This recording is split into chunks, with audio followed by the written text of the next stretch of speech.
that up.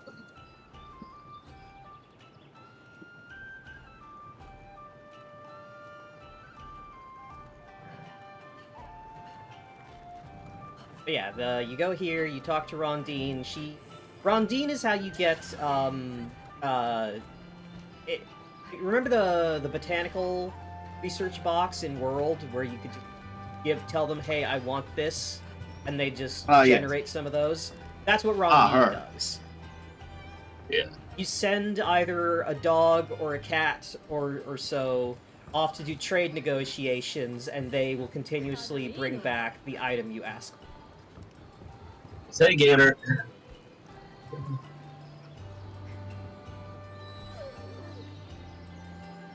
Yeah, up here where I am is the Kahoot nest.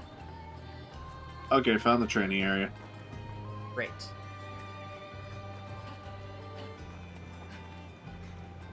Anyway, I wanted you to join me in the training area so I could show you some of the things that Hammer, some of the alternate moves that Hammer can. Ooh.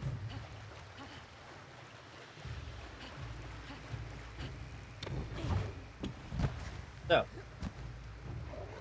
one of the moves you should have unlocked is the Water Strike. Yes, the counter. Yes. So, it replaces just the kind of quick side smash.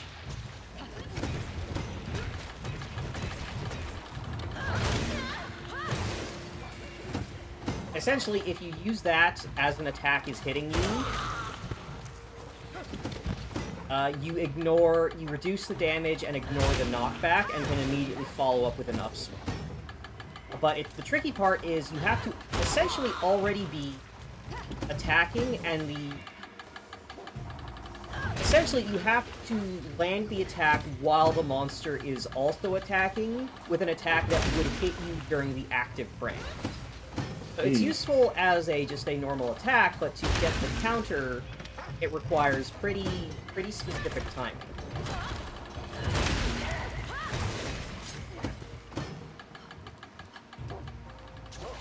The other thing, I'm not sure if you've unlocked yet, there is the Courage style with the hammer.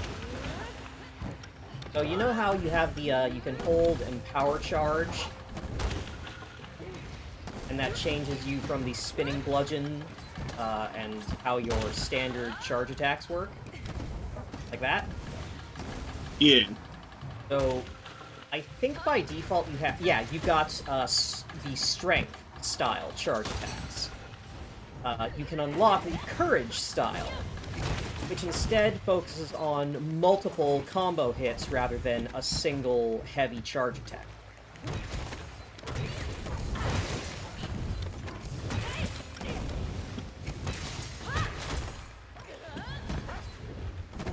I missed the rope.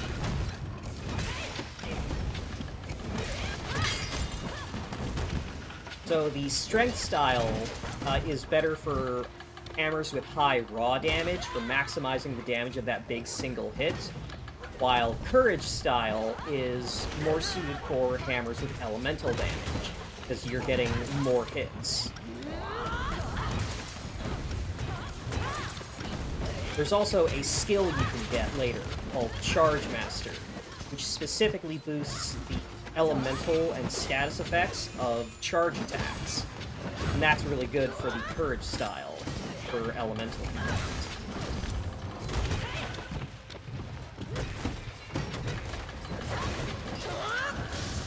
There's another move you can get, I believe,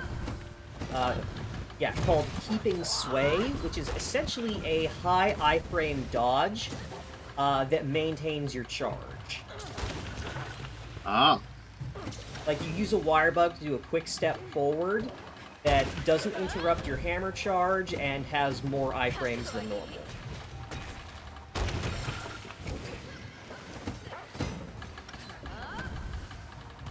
And once we get into Sunbreak, there is another switch skill called Impact Burst, which is probably the best thing that Hammer has. Yeah, Sunbreak added some good stuff.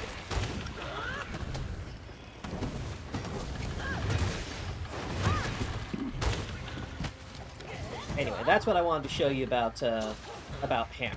Those are some of the other moves he...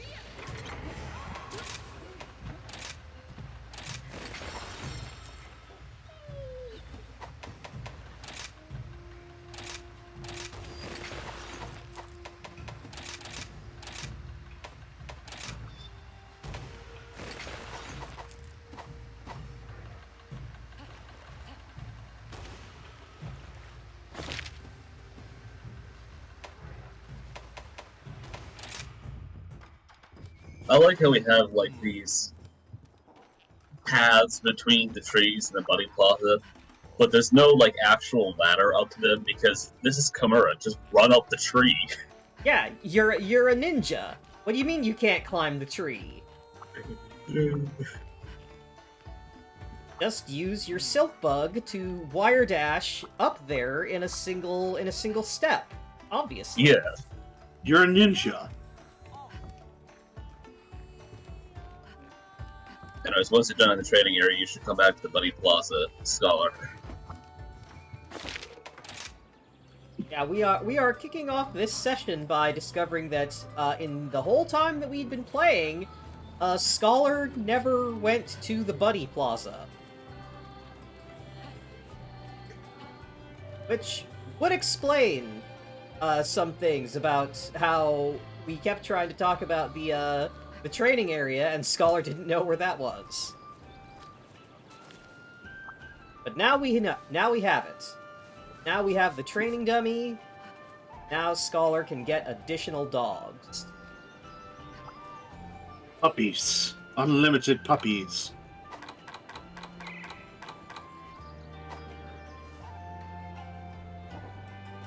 But perhaps in some ways it's more like somewhat limited puppies. I mean, you can get like 40 puppies. A significant amount of puppies. Hi, Riley!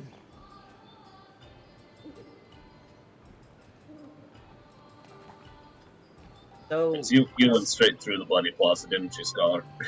What? I said you went straight through the Bloody Plaza, didn't you? Yeah. She doesn't know that we're hanging out.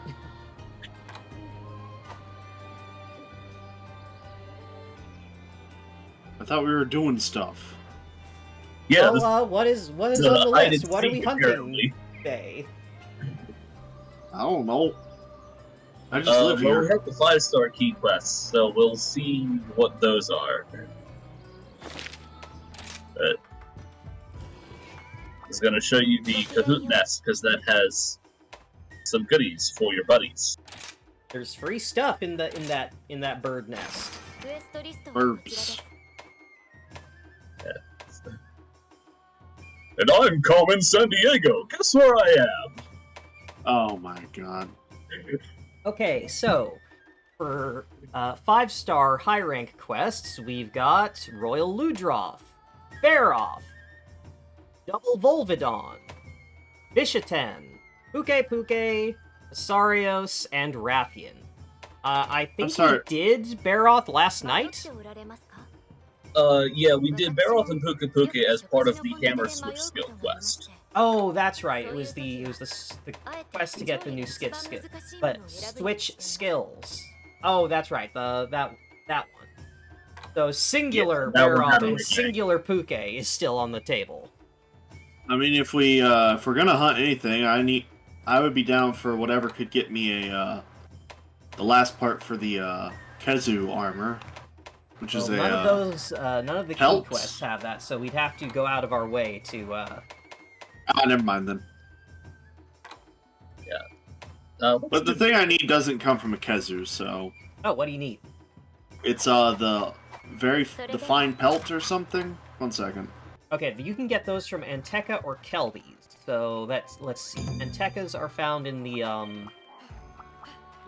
Frost Islands, and Kelbies can be found pretty much anywhere. Okay then. Let's see. Yeah, high quality pelts.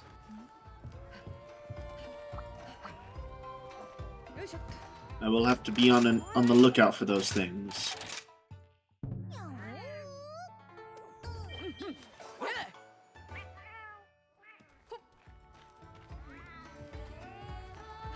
But first we must fight Monkey. What if monkey were bird? I don't know, it throws fruit at us. It's still pretty monkey. There's some bird in there. It- Plus, I mean, I've met yeah. some meat. But it definitely feels more monkey than bird. It is a marginal percent of bird. That's why it's what if monkey were bird and not what if bird were monkey. It even has Apom's little hand tail from Pokemon. Saw the VOD. Gobiel isn't a plant.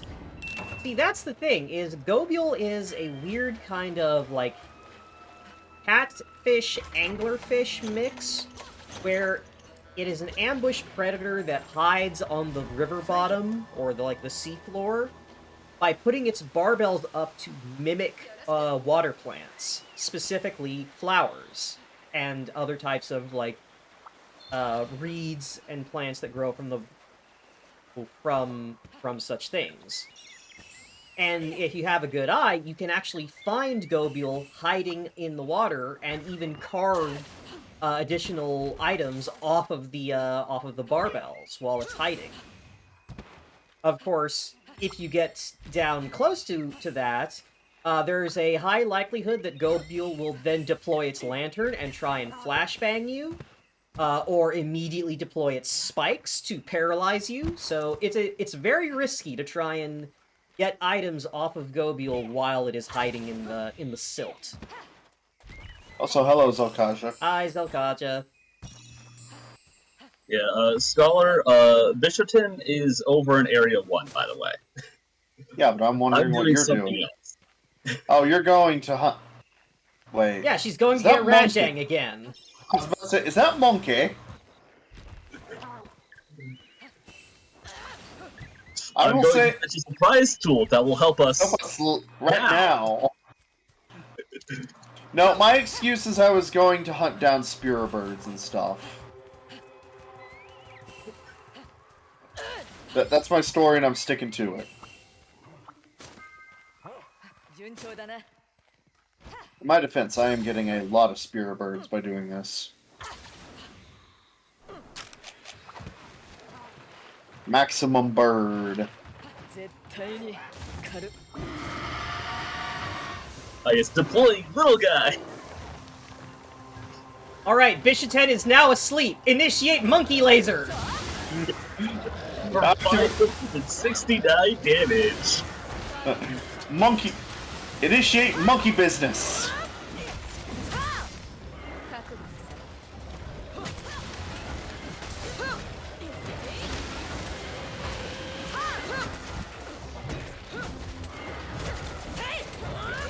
That's a solid 5 lasers in Mount the Punisher. Obviously, we should fight the bishop. We should fight the Rajang again so I can get more parts. This is not a bad idea. This is definitely not a bad idea at all.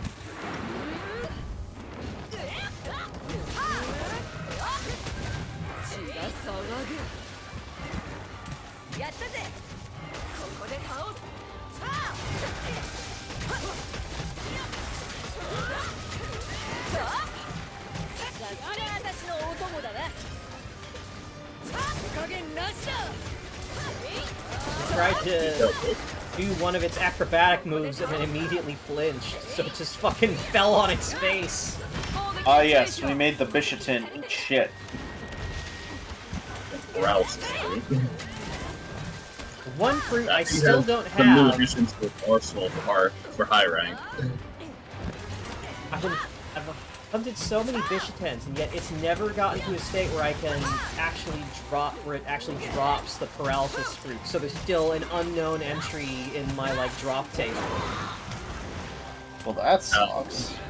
Yeah, I think it's just random, what stuff it drops when you knock it over. But Yeah. Yeah, it's all jumbo from poison fruit again. I think you've broken the head and the tail, so... Ow! Blast root. You like it when I throw fruit. You're poisoned.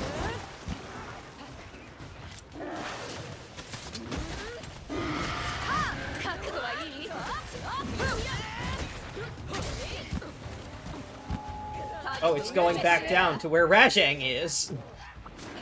It decided it would rather try its chances with larger monkey.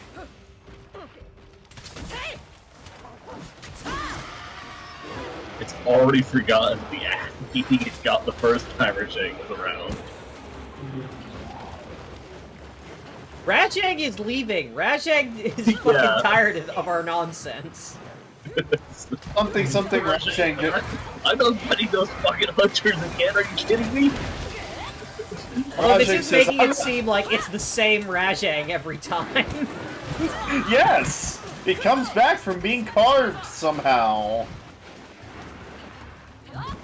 Just like Gigante. Look, you remember the time they also just regenerated its tail between classes? It's like that.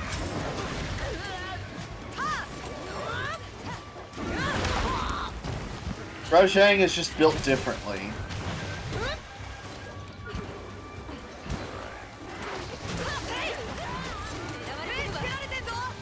Turned around in the middle of this random bullshit go. It didn't know to do that.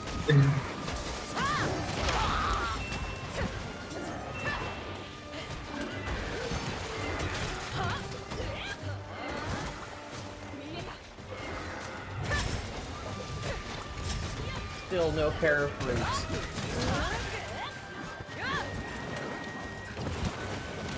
Nicely done, Zelkaja. Oh. So much.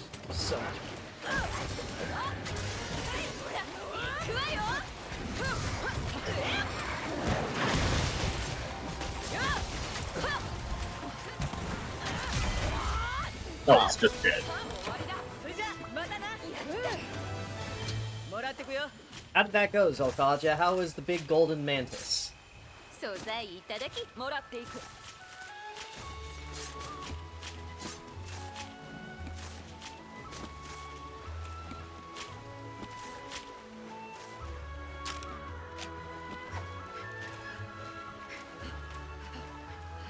Goodness gracious. That must have been a fucking, like, marathon fight.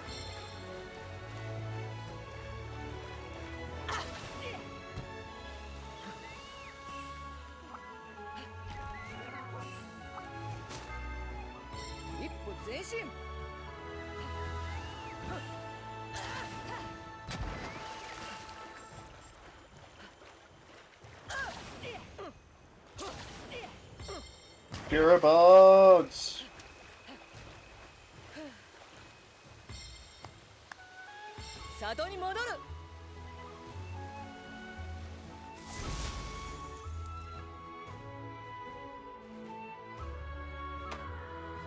Oh boy, a gem. Will go great with my other 40 gems. Well, now you can have more gems. You can have a little treasure pile like some kind of dragon. This is still just like the generic beast wyvern gems and such. Yeah. It's very annoying that some monsters, it's like, oh, just the generic generic gem, and others have a unique gem, and then there's some monsters that have both. Like it made farming for Gosarag materials really, really annoying because it has a like gem or plate or mantle equivalent with Gosarag bile, but it can also drop beast gems, which are similarly low rarity.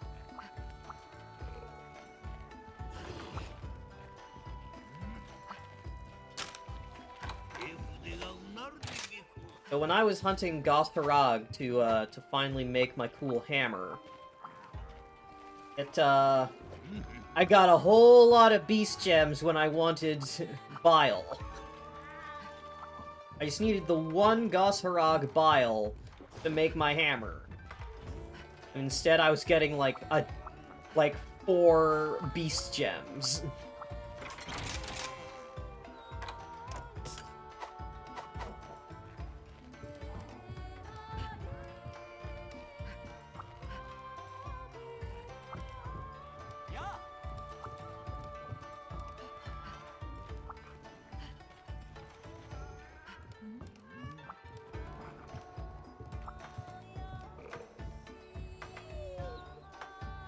I see your new Bishaten hat. Yes.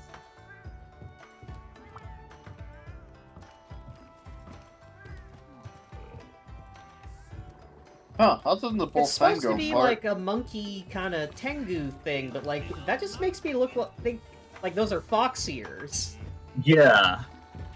my first thought is Nia Xenoblade, honestly. A little.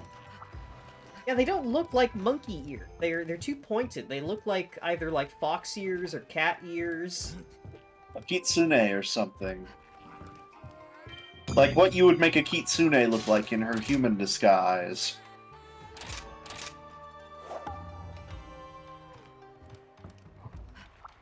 What the Bolton one that has the biggest money reward on account of there being two of them. Dear Lord, there's two of them now. And they're both stupid. How stupid. It's both They're of them. pretty stupid. That bad, huh? Yeah, it's Volvidon.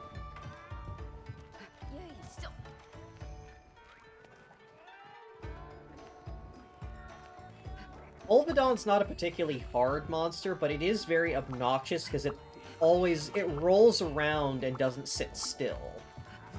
Does it roll around at the speed of sound? Fortunately, not that fast. And it's red, Okay. not blue. Ah, That means it goes 3 times faster than Sonic. no, that means it goes knock knock.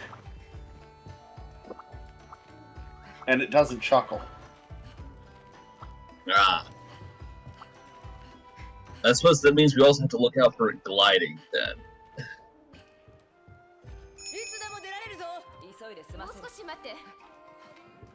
Well, the long tongue does suggest that it eats insects, like an echidna or an anteater. You have to wonder. I'm still always taken aback by how, like, weird baby echidnas look. You know, I've never seen a baby echidna. Let me fix that real quick. It's like they look like they're very round. They look like hacky sacks with a tiny little face on them. That sounds oddly adorable, actually. Oh no, they're super cute, but it's just like, what a weird little creature this is. Oh, it looks like some... Yeah. I feel like that is what I picture when I hear Blorbo, because it's just Blorb. Yeah. Blorb.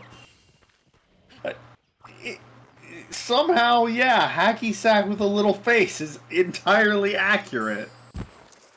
And yet I am charmed by this thing. It looks so oddly adorable.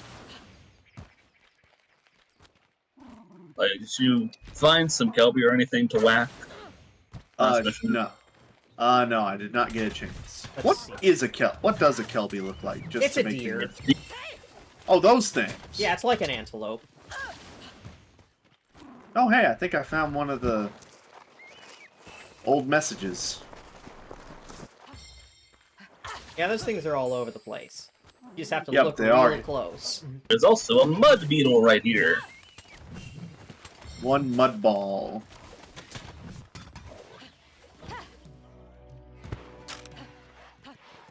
Yes. The antelope-looking thing. I do feel bad Look about at these punching. guys. Hey, Skull, look at these. They look like hermit I crabs. Yeah, there's something you can do to activate them that will cause them to pelt the monster like cannons. Yeah, I was about to say, I think I saw I think I saw something like that in Risk of Rain, where it was a weird crab-looking thing that shot things out of its back. Yeah, so these things will get aggro and attack monsters that fall down near them. Ah, opportunists. So, like, if you ram a monster into the wall and don't rebound and let it just collapse there, they will open fire on it. Or, yeah, knock the monster down near them and they'll shoot, and once they have essentially used all their ammo, they'll go into a dormant state. Oh, so they're police officers.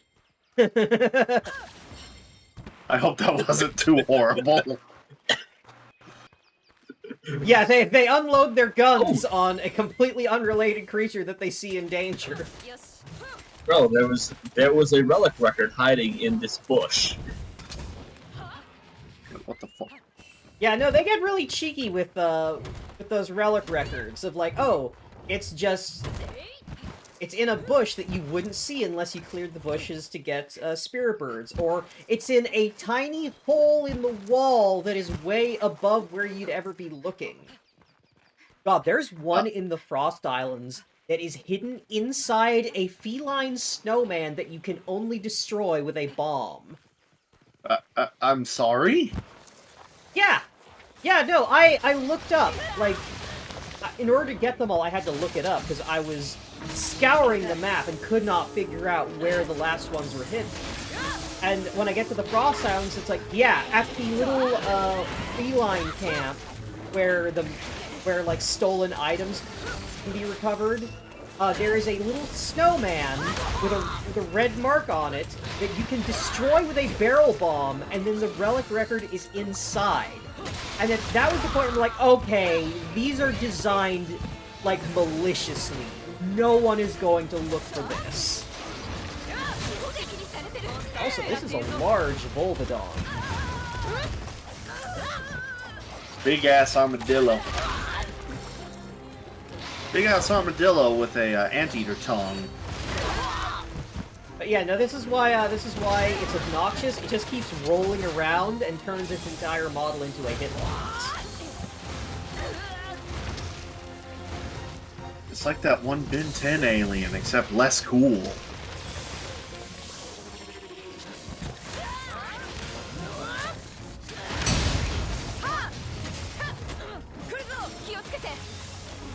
Oh, shit. Yeah, yeah. Yeah, I'm gonna roll around, I'm gonna bounce and roll around where my entire model is a hitbox. I'm gonna shit on you for good measure. It's adding a very insulting injury to all your other injuries. Hold on, why is my sharpness so high? Do I have the wrong weapon equipped? I meant to use a high rank weapon since we're doing high rank quests. No, I think we should use Masquerade one for these Volvidon. I think they deserve it. Okay, fair enough. Volvidon has no rights. Oh, it hit me and then Intrepid Heart knocked it out of its attack. And it counted as being, like, taking a hit mid-roll and getting knocked down. I love you, Intrepid Heart. This is such a funny skill.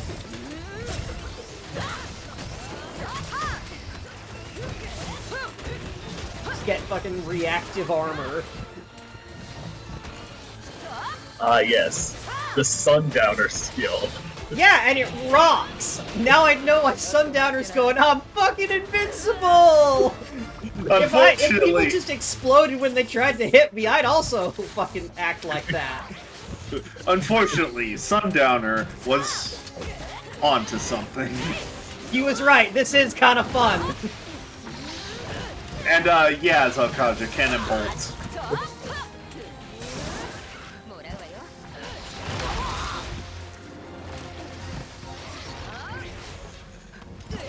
Stop rolling around!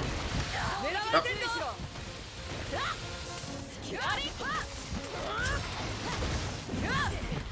Why did they give the armadillo turbo shits?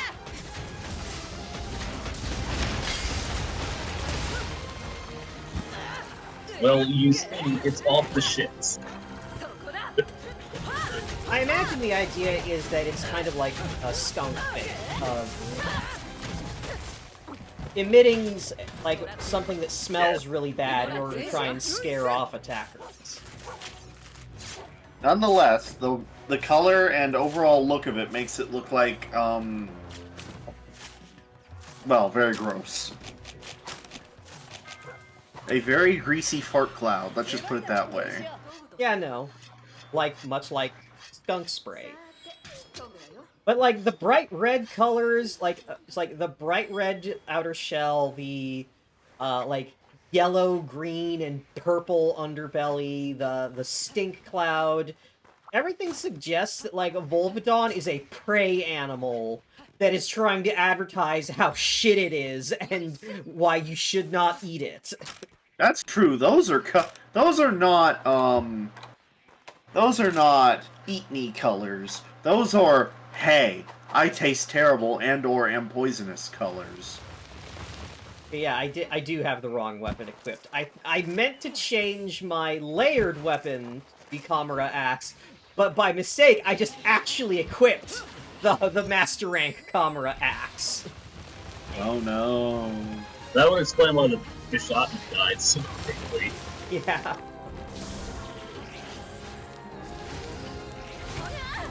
Ow.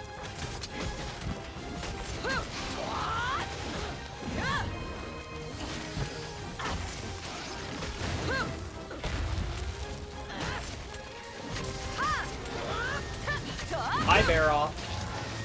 What the? Oh, hello, Barrel. Chugga chugga choo choo.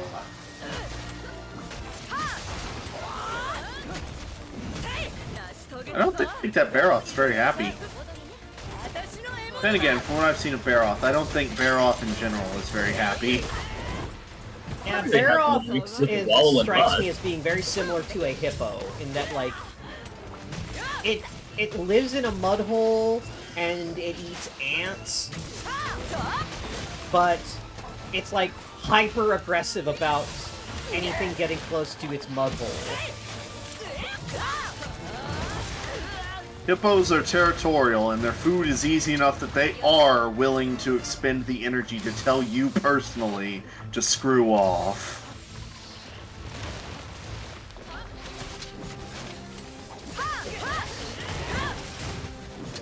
Remember, it's not the carnivores you need to worry about encountering necessarily.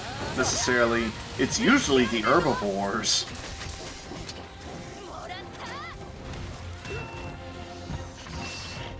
Yeah, Baroth making a steam whistle noise when it charges really is proof that, like, this is a deeply unserious game. And yet I love it, nonetheless. Right. Oh, we have another Baroth in the area now.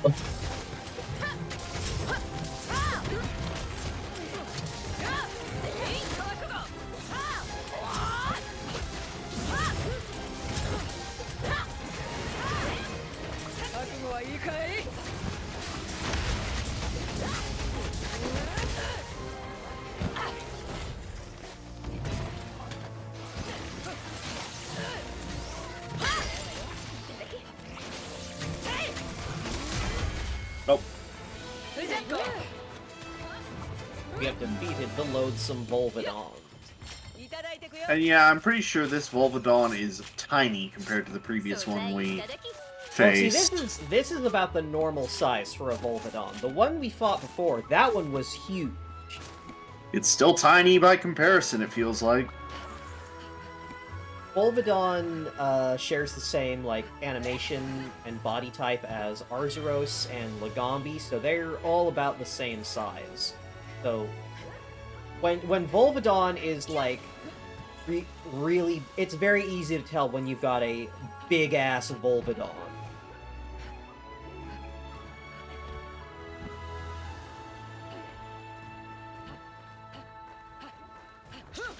Or a big-ass Legambi or Arzuros.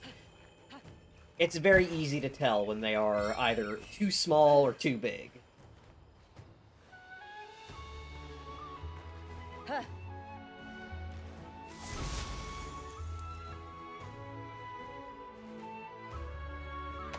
Another beast Alright, gem. beast gems.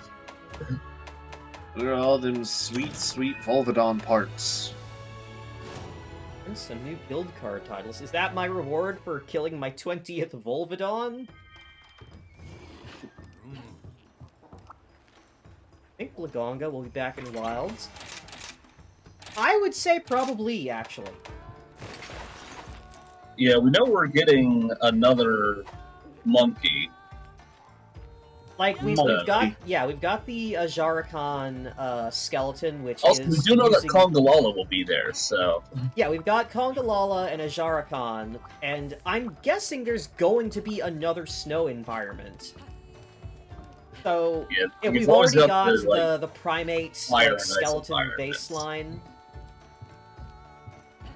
then I think it's a safe bet that Blungonga will.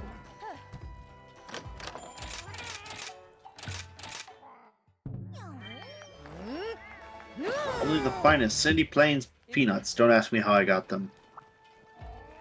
Why is it a concern that we don't ask her how she got Sandy Plains peanuts? Well, who's the person that's talking? Who's saying it? On the Dongo description. Oh, so it's probably Yomogi or one of the feline chefs. Probably had to do something dangerous, and she doesn't want us to worry. Of course. Child going up to respected adult figure. Don't worry about it. Adult figure immediately worries about it. Yeah, you know. Well, that's not reassuring, Emoji. This is not as reassuring as you think it is. Yeah, no, that moment of, like, don't treat me like such a child. You are literally a child. Ma'am? Little lady, you are a child. Like, it's one of those things that has really come into perspective as I've gotten older, is that whenever these characters are saying, like, don't treat me like a kid, I'm basically a grown-up. It's like, girl, you're 12! I remember when I thought that as a 12-year-old. You're gonna be, like, a child for another, like, 5 or 6 years. Minimum.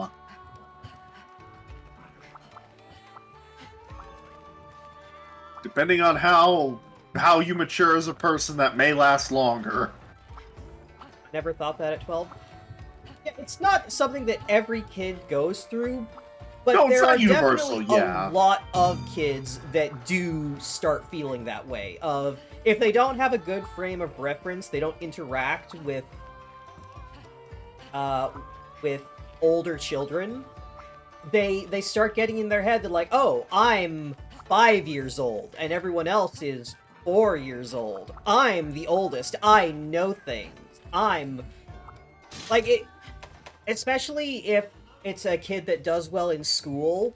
If they're doing really well in school and they start feeling like they know things or they grasp things better, the instant they are a little bit older than their peers, they start thinking that they're the grown-up and they know everything. Or sometimes it's just, oh yeah, double digits. That means I'm grown up already. Yeah, like, that's a big one. Is like, oh, I'm 10 years old when all my friends are 8 or 9. That means I'm basically an adult now.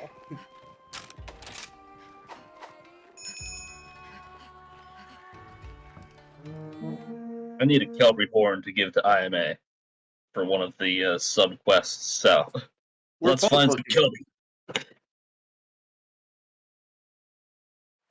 Right, there should be... Wait, is this a capture quest or a...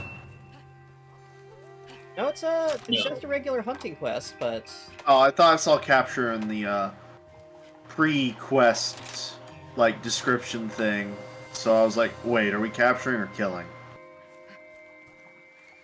It might have been a painter guy talking about, like, capturing the likeness. Yeah, reckless It probably artist. was. Hunter, we must go at once. As we speak, the queen herself is gracing the shrine ruins. I must capture her majesty in all its glory.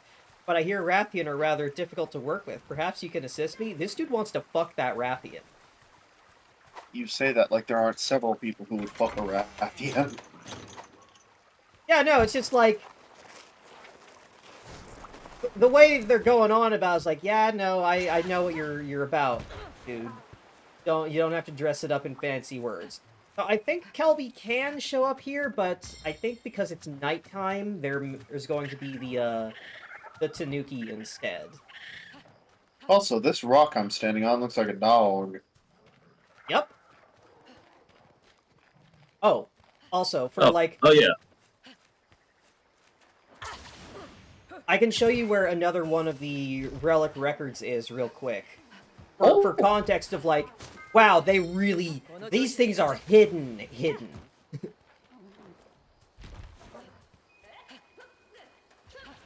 Let me at him. Alright, so, you see this tree? Yeah. This tree has full collision all the way out to the very edges of its branches. No. Oh, this is some SNES era bullshit. Yeah, no, it's like, they're all out in, like, extremely out-of-the-way areas you would literally have no reason to ever go to.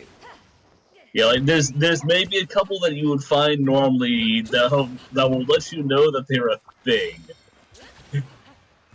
Yeah, no, that is some SNES And then the rest of them are just like, era. oh yeah, scour every fucking pixel of this map. God, no, this is some SNES era bullshit. I love it. I miss this kind of bullshit. Yeah, when it's stuff that's optional, it can be fun. And this is very much the definition of that. Sometimes it's fun to get those, I hope you're good at exploring type of things. There's another one up here. I can remember which building it is. Oh, obviously, it's up in the rafters there. Dragonite ore. Wow, I can't believe they turned an entire Pokemon into a rock. As distinct from the various Pokemon that are already rocks. Well, getting turned into a rock is not being a rock to begin with.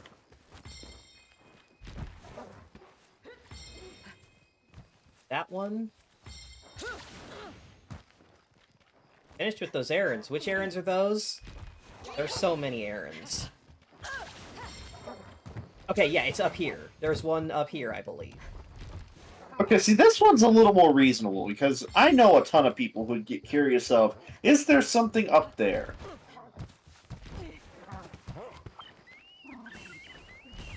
And that is a very obvious building. Ooh, mushroom colony. Pricey shroom. Those errands.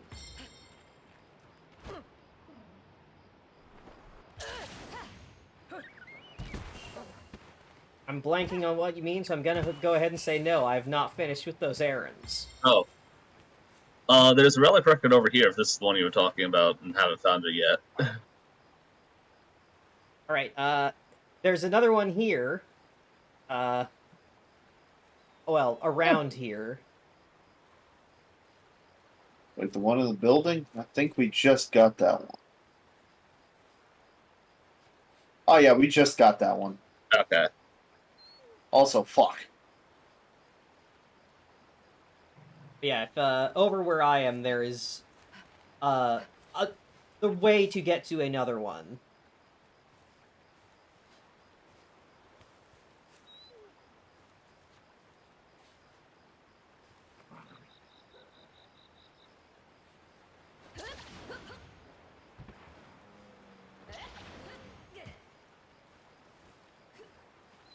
Like, so, hey, can you spot the hole in this cliff face? Maybe if I can get over there. No. Oh. Over here. I see where y'all are, I just got lost. Because I accidentally plummeted off of a cliff face. And now I've got an Azuros. That's the hole, Gator. How easy is it to notice that opening in the cliff? Yeah, the one that I went into.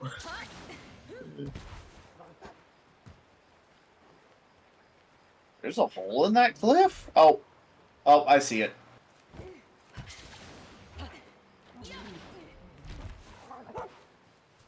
Oh, fuck. Oh, I ain't getting up there without...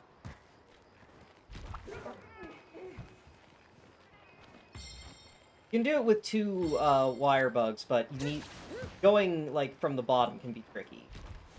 I did it.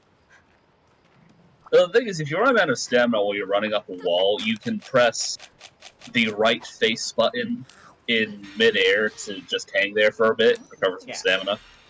Yeah, your wire bugs don't recharge when you're hanging, but your stamina will regenerate as normal.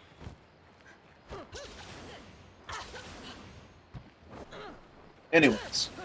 As long as I'm here, I should see a rare animal. Oh, it only yeah. shows up at night. What kind of rare animal are we talking? A funny fox! Oh! Now you gotta get it. Can we touch Fluffy Tail? We can. Sadly, it is not here tonight. Oh. But yes, there is a funny little fox critter that can show up on top of this gate only at nighttime.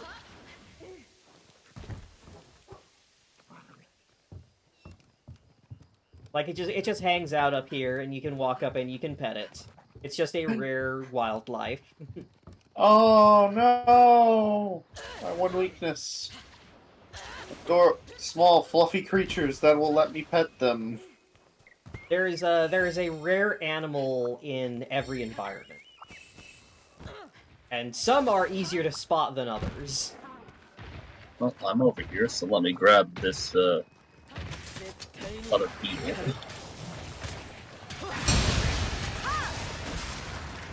Yeah, very briefly, all 3 monsters were in the same area. But we weren't close enough, so they just look the other way. I do not see it.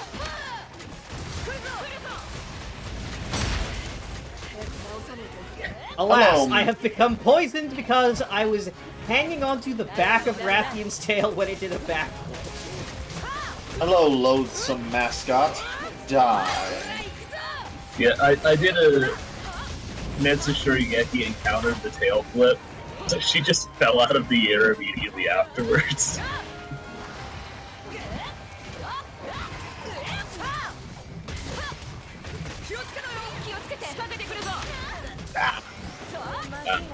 It's too far back, and we can actually hit her with the attack part that one time. Hi, Arzuros.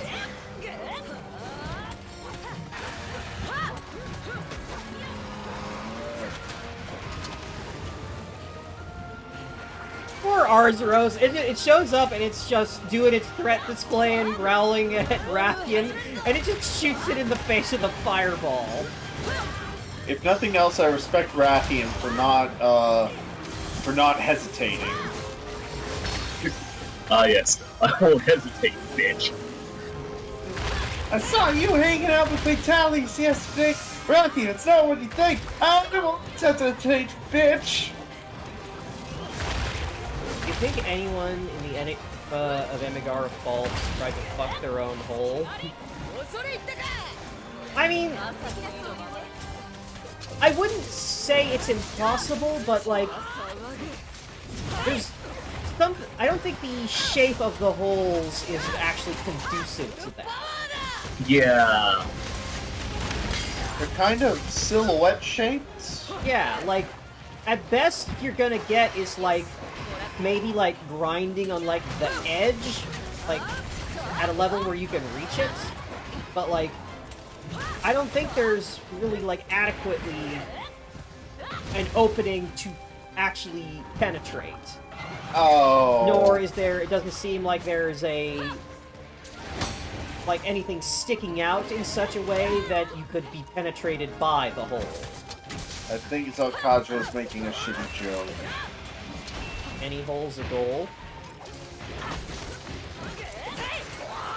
That was kind of cool. So, as it turns out, if you Metsu Shurigeki counter Rathian's tail swipe, that'll put her head where your actual attack is because she turns around. Of course, then you come back down and you get hit with the other half of the tail swipe. Ah, yes. The rebound.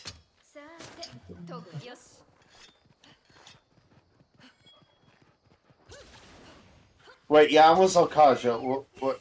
What do you? Why do you know that? Oh, you Something, know. something. What were you doing at the Devil's Sacrament?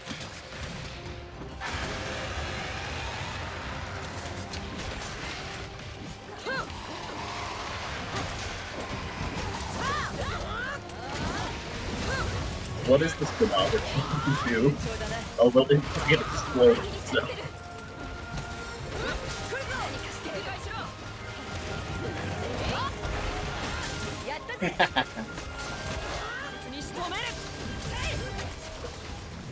When you look for gold, you're bound to find silver at some point. I'm not entirely sure that's how the metals work, but okay.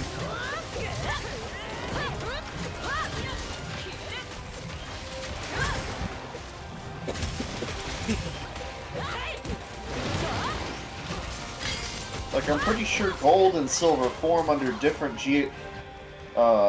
geological conditions. Fuck that now. Fuck that one too. Rathian, how could you cause all this property damage? Yes, insurance fraud, Rectian edition. Oh, you know someone tried to pull that at some point. Someone, like, sets up some shacks in a place with no monster territory so that when the monster rolls through and smashes them, it's like, oh yeah, my buildings were destroyed! Don't the Hunters Guild have some kind of department that specializes in dealing with monster-based fraud? Probably, honestly. They'd kind of have to be stupid not to, I would think.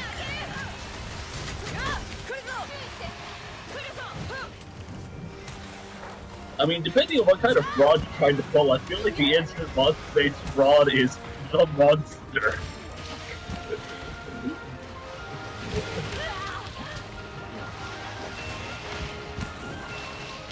Well, I'm sure there's like snake oil salesmen trying to sell people dubious vials of liquid. I'm sure there's snake oil salesmen trying to get people to buy dubious vials of unknown liquid, claiming it's some kind of monster extract with medicinal properties, and then you have to get an expert from the guild in to say, like, no, we have a record of the medicinal properties of this kind of monster's, like, extracts and fluids. This is fake.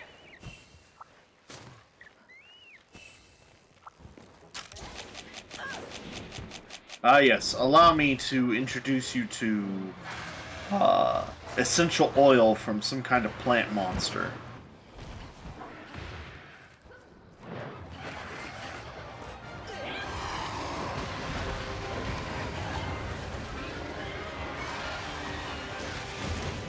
I see Monkey has gotten involved.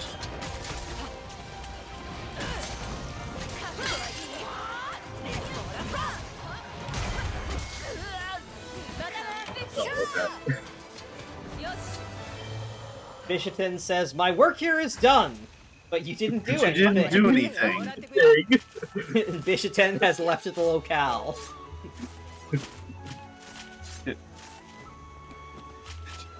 It's not pale extract, it's in fact just white extract. I think another relic record up here, but I don't remember. I know there's at least one or two by these shrines near on like the upper mountain ridge. Because yeah, I see there's another shrine in the distance, visible from here, I think. There's one of these two. There's a relic record. Not this one. There's also the, yeah, I think it's this one right over here in the direction I'm going, but won't get to.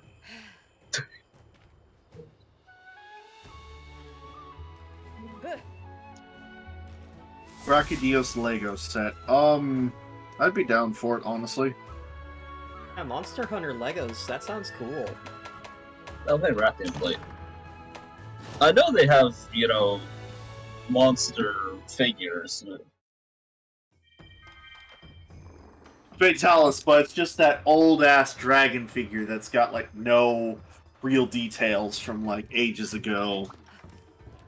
Their Mega Bloks had a product line called Dragons, and I was super into those. I was all about the Mega Bloks Dragons. Were they the ones that came in the little eggs? That was one of the product lines, yeah. But no, they had, like, Mega Bloks were off-brand Legos. Oh, of course. That didn't have the good bricks. The bricks were just not the same quality, didn't stick as well. But they had just a line of, like, oh, here is the Mega Bloks, like, buildable playset where you can make, like, a castle.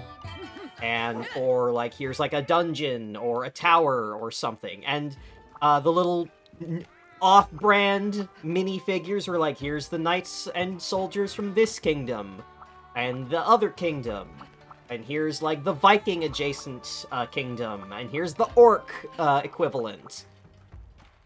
And they were all about, like, the dragons would have, like, these crystals on their chests, and the crystals had kind of like that, the slime thing, where it's like you put the slime fluid in water, and it kind of has that, like, lava lamp, like, flowing effect.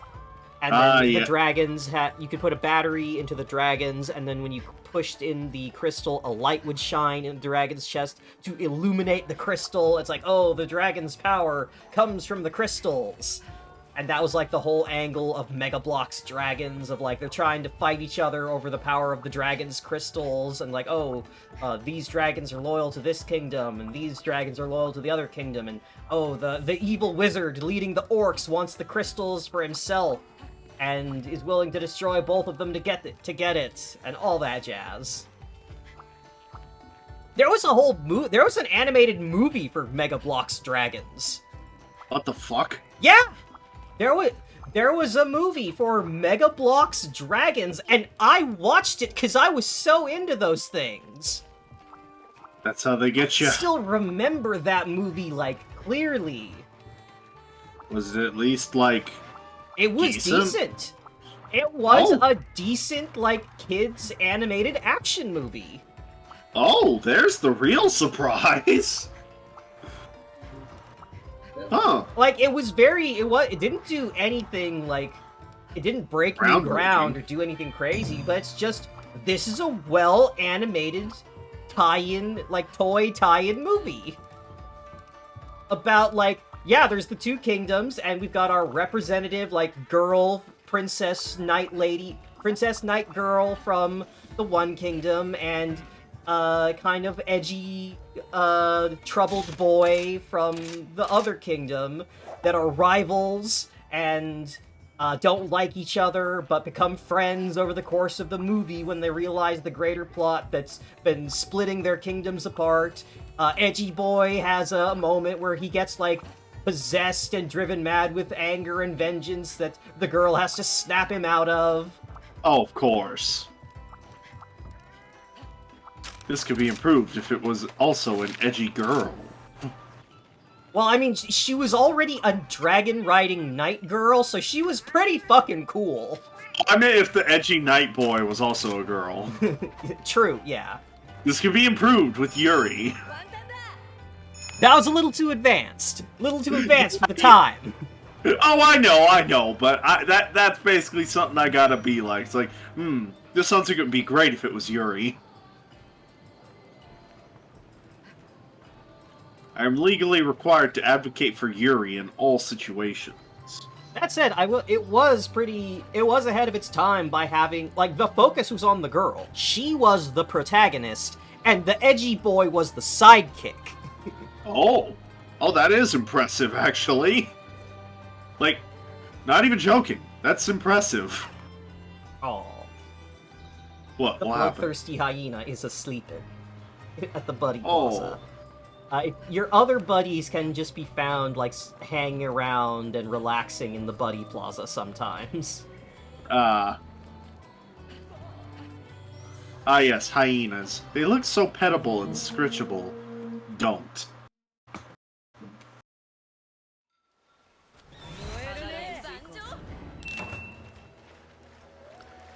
What is it with so many mammals being so fuzzy and petable looking, but you just know if you tried, you would lose an arm, minimum.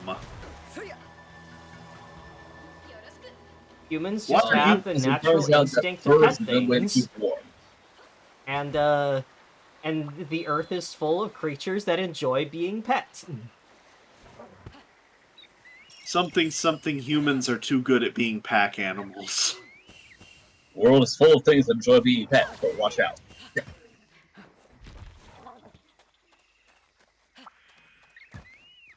Oh, hello, Antidobra. I still love the one video where it's like a wildlife photographer is getting ready to set up a shot, and a cheetah just like walks over and starts licking the top of his bald head. Remember, don't run if the cheetah starts doing that. I did know that hyenas are more closely related to cats than dogs. I always saw it described as dogs running cat OS. Yeah, something to that effect. Or, no, wait.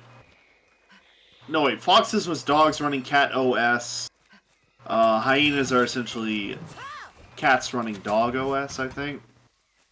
Something to that effect, yeah. I can't keep it straight, but yeah.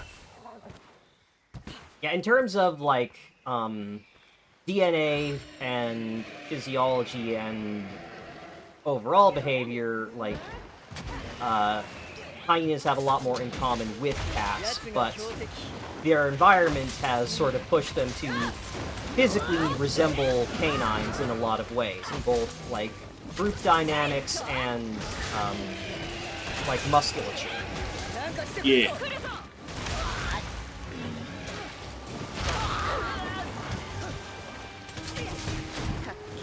Hello, sea sponge beast. What's an Arapimus? I'm not familiar with that. I've never heard of this creature. Is that some form of fish? A big fish. Yeah, I know Arapaima from Animal Crossing. Is it a fish that if I caught it, I could say it was this big?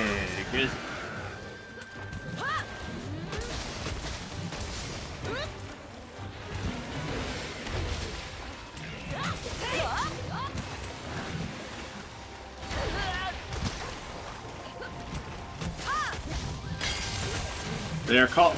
Remember, the lungfish is called a lungfish for a reason.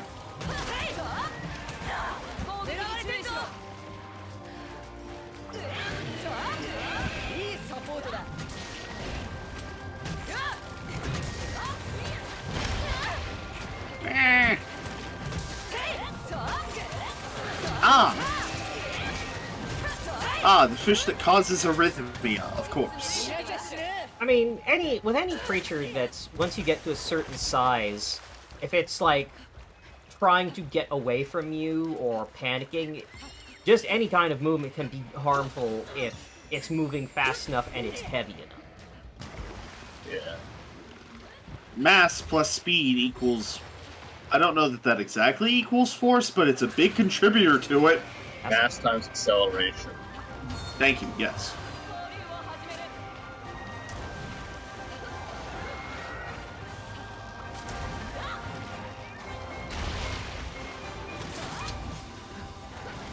Damn. Make some nuggets out of that there, Arapaima.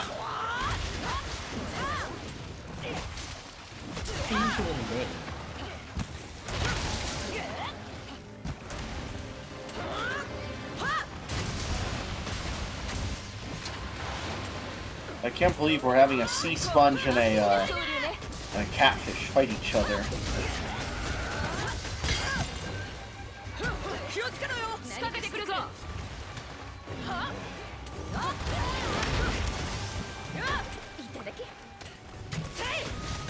So if there's a royal Ludolf, is there a normal Ludolf? Yeah. Or Ludra? They're small monsters. Ah, okay.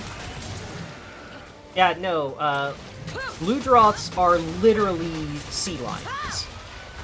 There is one male, and that's the royal Ludroth, and then a harem of smaller female Ludroths.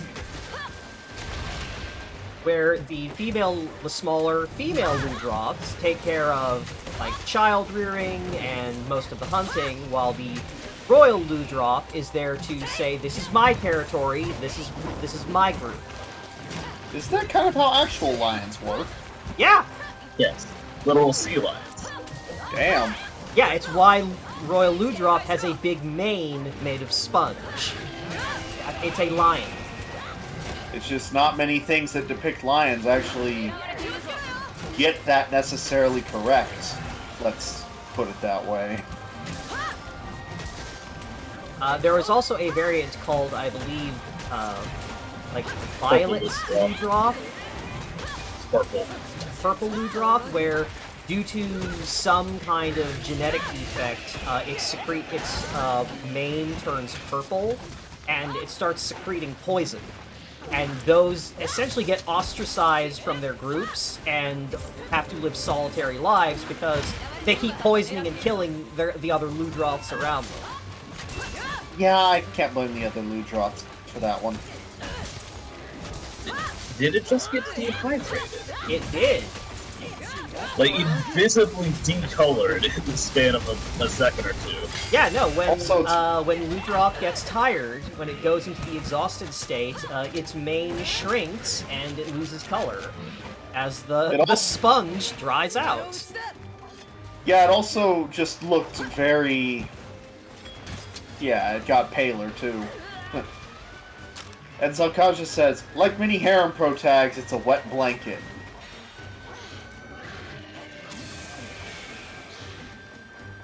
Yeah, I remember reading about that, how the male lions generally don't have any reproductive drive. It's the females that are always, like, getting up on it and, like, pestering it. And there's the one of, like, a female lion just straight up biting the male's nuts. Yeah. And the male lion looks so tired.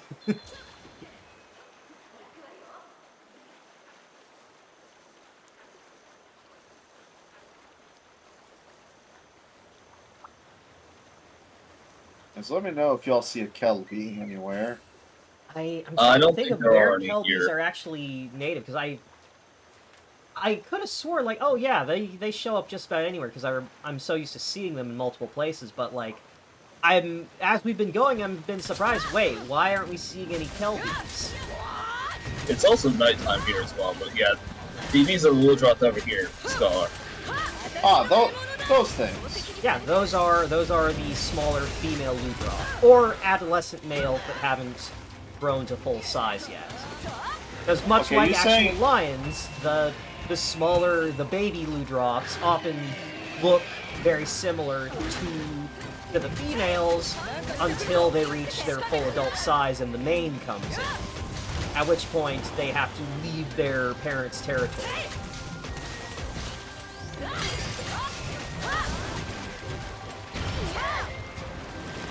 Very carefully, I imagine, Zalkaja.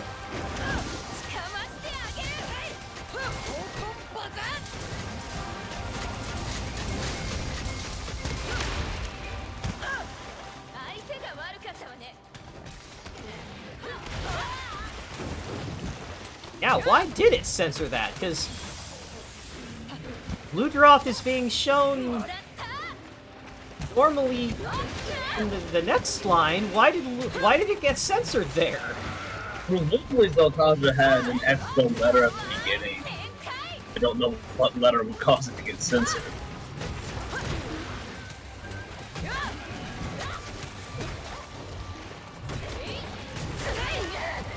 So, hold on.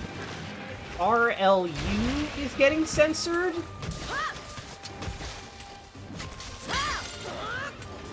For what reason? Oh no! Connectivity issues strike again! God damn it.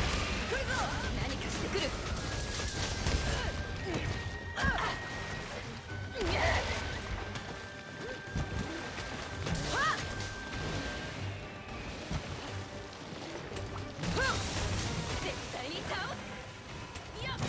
Hey, Zelkaja, are you using a period to separate the R from Ludroth?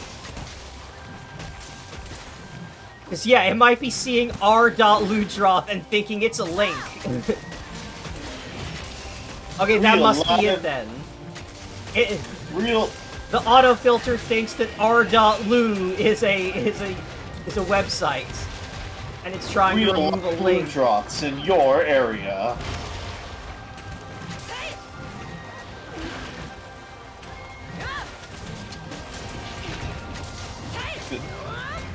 Spam links to appeal to the guild marm. Horny monsters in your area. I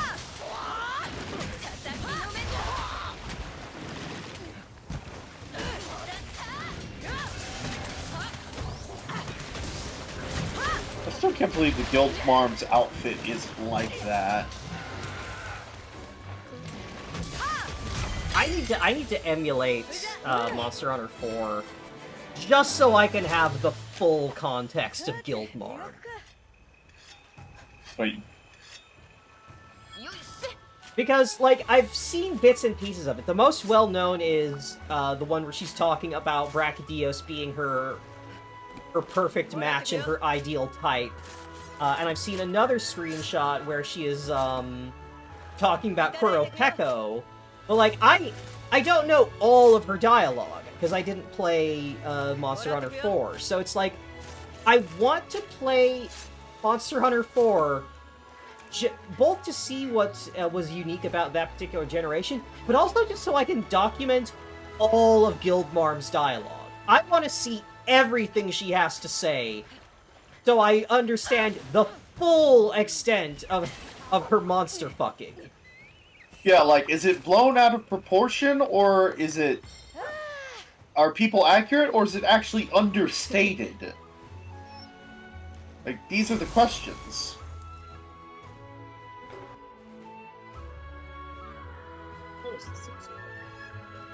Out of curiosity, do you have the necessary... Yep. Do y'all think there are any anti-monster fucking laws in Monster Hunter World? Yeah, probably regional, and more of the thing of like, hey, if you just run into this monster's territory, it's probably going to kill you. Like, for once, these are a law. Like, kind of the idea of, like, we shouldn't have to make this a law because there's a much bigger problem of you getting killed by something if you just run out into the wilderness. Yeah. Do not be the reason we have to make another monster law. Henceforth, or like those caving signs. It's like, there's a sign that says, like, don't go past this point, you are going to die, there is nothing past here worth your life. Brachydios' dick isn't that good. Right, it's dead.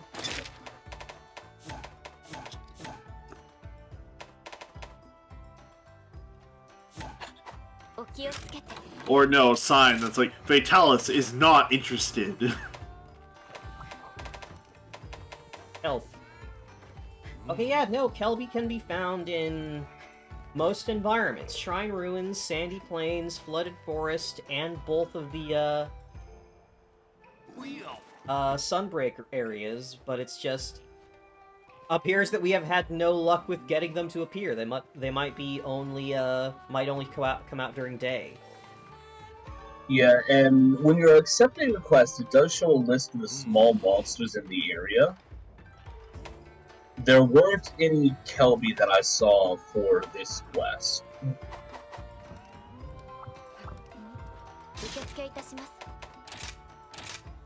think it's 5 stars. Oh, in the, key quest for a Baroth in the Sandy Plains, there's, it lists Kelby as showing up. Also, the Puke key quest in the Shrine Ruins can have Kelby. The Basarios. Yeah, it seems like there were Kelby presents. Could have them, but we didn't see them there. Say again? The Rathian one could have them, but we didn't see them there. Yeah, it's probably in very specific areas.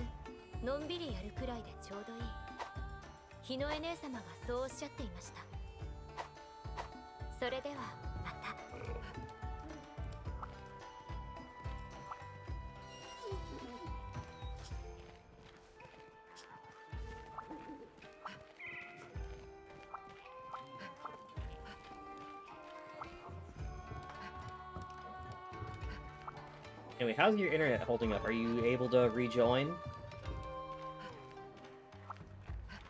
Yeah, like, Discord isn't really getting affected for the most part, so... Ah, yes.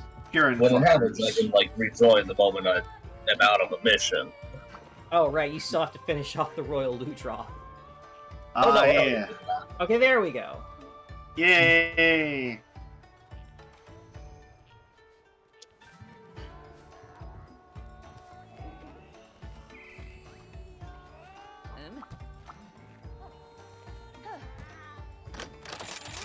Goofy.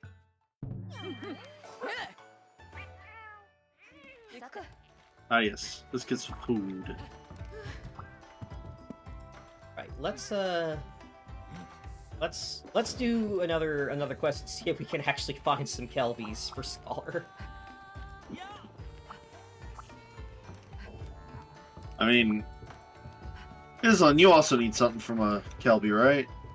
Yeah, IMA has a side quest that requires a Kelby horn.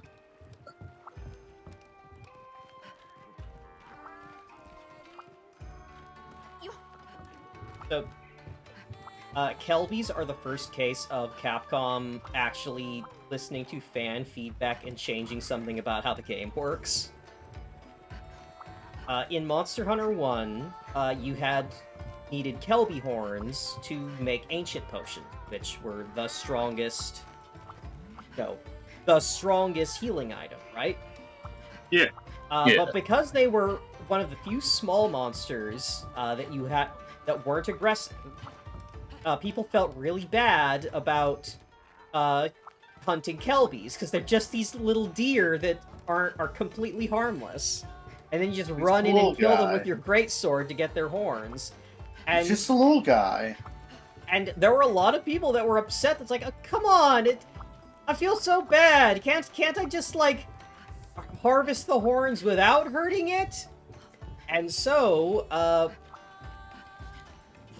like, in subsequent Monster Hunter games, it became very easy to, if you have a weapon that deals, like, any kind of stun or bludgeoning damage, Kelbies will, like, get knocked out in, like, one hit, and then you can harvest their horns while they are knocked out. And it will not kill them, and they'll get back up, and then they'll fade out and leave. And then here I am over here needing a pelt. Yeah, Yeah, you still have to kill Kelbies if you want, like, a hide or raw meat, but, like, they at least let you get the horns non-lethally. Alright, so do we want Baroth, Puke, or Viserios? All of them can have Kelby.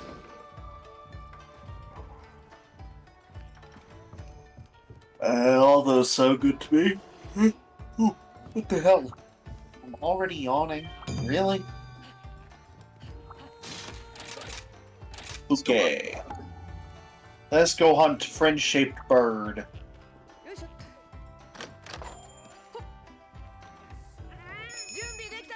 The less time we spend fighting Viserios, the better. Yeah. Have we fought a Basarios already? Yeah. Yes, we fought up Viserios. Because if we have, I've forgotten it. It's the one covered in rocks.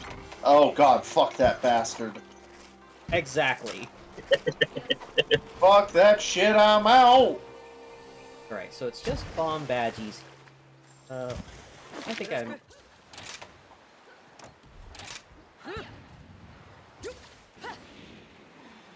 I would assume you don't find them waiting.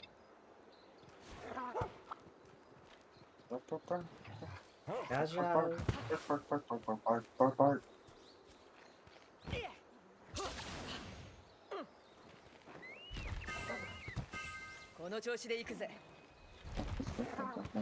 That's Izuchi, there's Jagras up there. That's a cave that I can't even go into. Hello, Puke. I'm not here for you yet. Ah, here they are. Yeah, you can find some Kelbies in Area 13 in the very back. They're hanging out in the river. What the fuck? Oh, so they are waiting. Why? Also, Also, I Rajang. need to kill Izuchi to get to subcamp. There's also a Rajang here, apparently. Oh yeah, there's... Yes. That's been a common thing. There is a Rajang just hanging out, sleeping. Rajang is taking a nap. Yep, you can wake him up, but watch out. Except not really, because you can just very easily wyvern ride things that aren't the quest target, so... I need to go get Kelby stuff. I'll hand it over. I was posting something about, like, differences between World and Rise, and someone said that for all the things they like better about Rise, they felt that wyvern riding was not a good thing. Because, like, the ability to, like, grab a monster that's not the target, wyvern ride it, have it take it all the way to where the quest, like, the target monster is, beat up the quest monster, and then have it crash into the target to make the target also, like, wyvern rideable, and then take the actual targets to the other monster in the area, bash it around the arena, and then crash into the monster, so you can have that monster beat up the quest target, and finally finish with a mounted Punisher, and so, like, yeah, it's just, it lets you do so much damage, it feels, like, unintended, and, like, my only thought was, like, if it's unintended, it wouldn't be possible. Yeah. Yeah, I have seen people say, like, they feel like it's kind of disruptive, which I think is a fair enough complaint. There we go.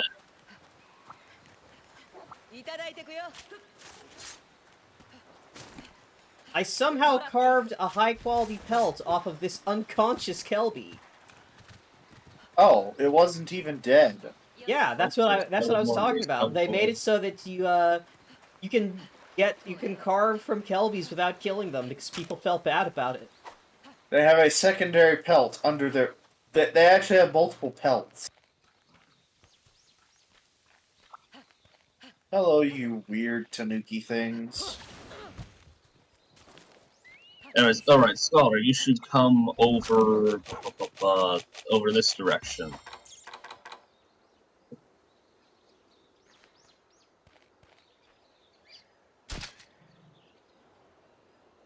Take a picture of the mold rabbit. Mold rabbit? Right over here. Yeah, the mold rabbit. It is called a brew hare. Oh, the one that enhances your healing items. Yes. I didn't think healing items worked like cheese. Oh? Camp location. Ah.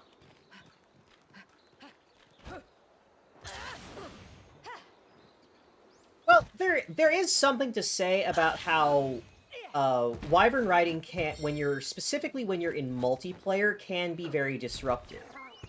Because if one person mounts the monster, you can no longer deal effective damage to that monster. And everyone who's not doing the wyvern ride essentially has to wait until the person that got the mount finishes.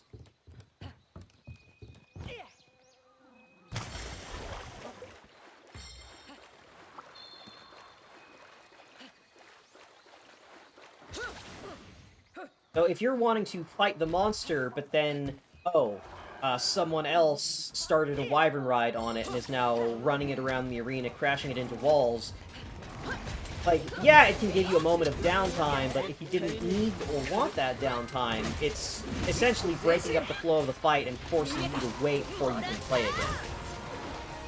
Yeah, the other thing is, like, speedrunners, like, a different monster, and it's doing its, like, mounted Punisher stuff, it's like, oh, the monster keeps getting pushed around, and I can't do any of my shit to it. Yeah, the other thing I know is, like, speedrunner types that can do more damage normally than you can get with a Wyvern Ride. Yeah, So it's not as efficient for perfect play. Yeah. And by default, attacking a monster that is in the Wyvern Ride state will initiate the Wyvern Ride. But I think they made a setting to change that, and I can't remember if that was in from the start or not. Or if that was something they added, like, some ring.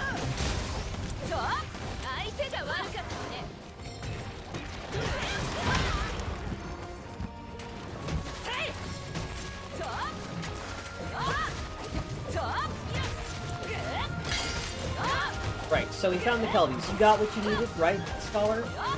Yep. Thank you. Yay. Tongue. You know, when people say with tongue, that's not usually what they mean, I think.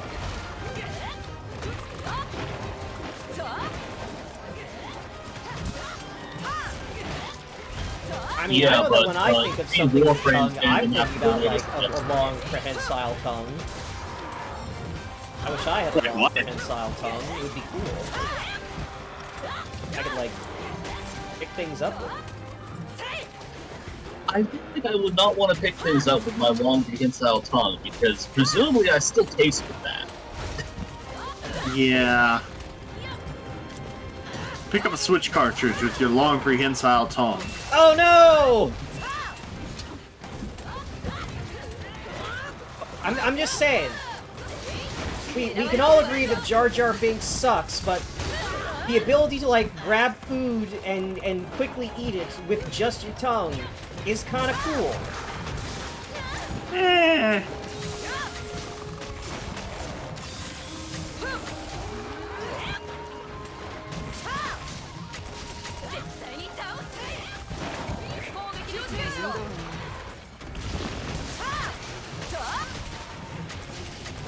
Yeah, no, perfect play in Monster Hunter is straight up, like, optimizing the fun out of things.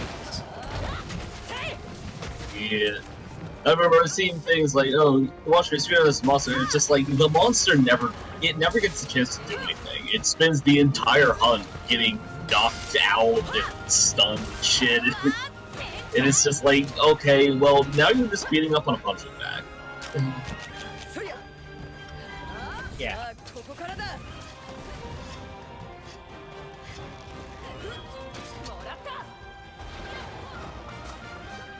Yeah, no, I saw what perfect play looked like on the PS2, where Rathalos and Rathian would straight up never get to do anything. They would be permanently staggered by one person with a lance, while the rest of the team had, like, focused on the tail to cut the tail within seconds of the fight starting, and then for the entirety of its health bar, it would constantly be flinched out of every single attack.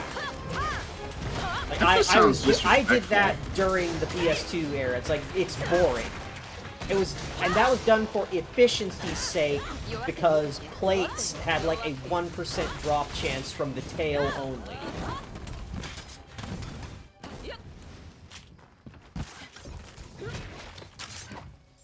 Hell yeah, I counted one of its Tongue poison spit gang. attacks there, and I actually landed the hits of the counter because one of its wings swept far enough forward that it got caught. Really,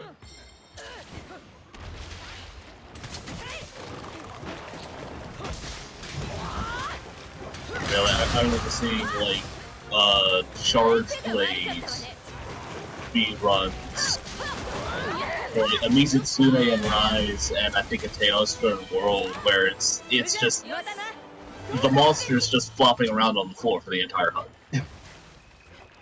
Yeah, you're not fighting it, it is now a combo showcase. Yeah. And the thing is, a lot of times it's not even that, because you're just doing your most optimal high damage thing the entire time. Yeah. Yeah, it's more like, look how well I've optimized my numbers so that I deal more damage than the game should reasonably allow, allowing me to skip the gameplay.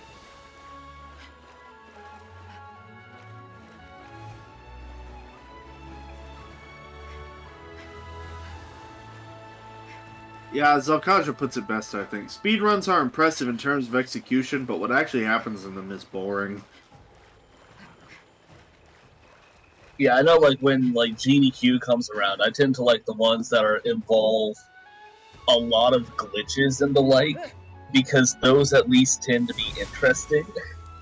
True, glitch speedruns are kind of fun, because it's like, okay, what kind of bullshit have people discovered? Yeah, the ones that are just hyper-optimized, but otherwise standard gameplay tend to be kind of boring. Anyways, I can go make that final piece of Penis Beast armor. Hooray! Which admittedly looks kind of nice when you don't think about where it came from. Ah yes, Rathian armor, because I want to look like Saber Fate Stay Night. There's at least one layered armor set that looks like even more like Saber. Like, I know I unlocked, like, by doing requests or events, Hold on, let me go through the layered armor. Yeah, the Reflet, layered armor is very Saber-esque. Oh, what the heck? I It's actually probably like... pronounced Reflet.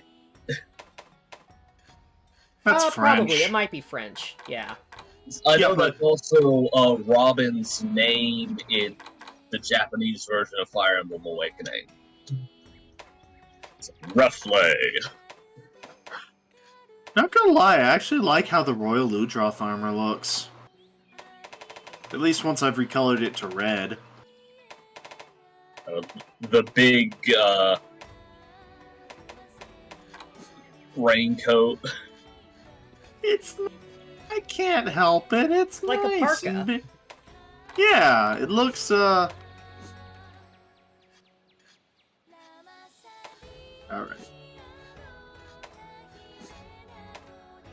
Well, that finishes off Kezu's armor.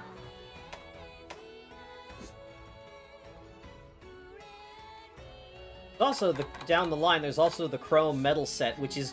I just want an all-purpose metal skirt.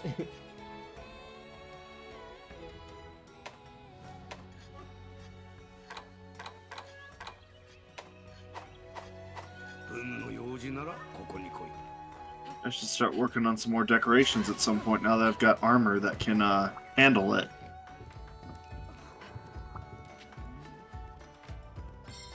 She goes. She's drawing, she's painting. Anyways. Oh. It wants me to talk to Guildmaster Hojo. Oh. It's urgent quest time? Yep. For Mizutsune. Hey! We have an angry twink. Or horny twink.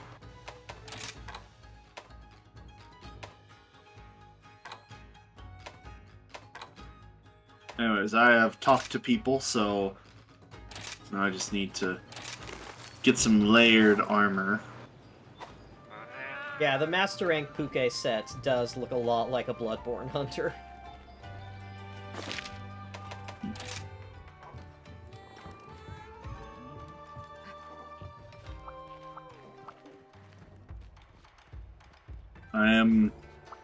I am wearing the horrifying hybrid of plate mail and a lab coat. Or maybe more like hospital scrubs. Oh, actually the red metal parts make it look not half bad. So wait, is it letting you recolor your base equipment star? Yeah? Yeah, once you get to high rank, you can start changing armor pigment. Oh, wait. Let me do that for layered armor, but not. Oh, yeah, no. Apparently it does not. I guess Kezu just has red metal bits by default. Well, yeah. Because Kezu has red lips. Look, I had my layered armor set to red for a while, so I didn't think about that.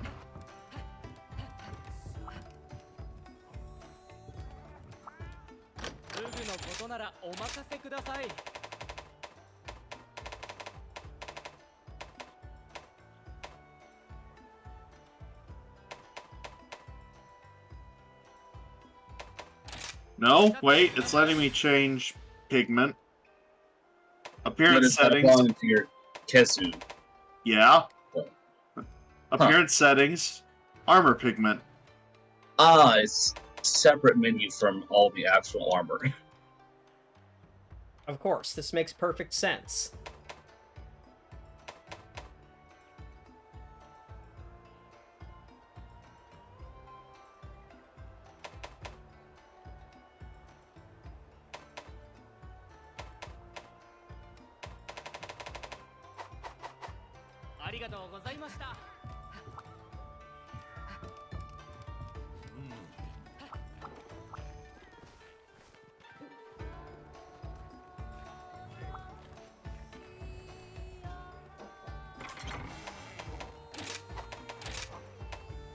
Yeah, Oh, the that's more I look right. at the- Instead of making you get a specific layered armor for it, you can just choose to hide different pieces of equipment.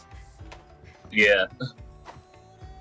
Yeah, looking at the Kezu set, I feel like I should be making a latex rubbery sound when I move.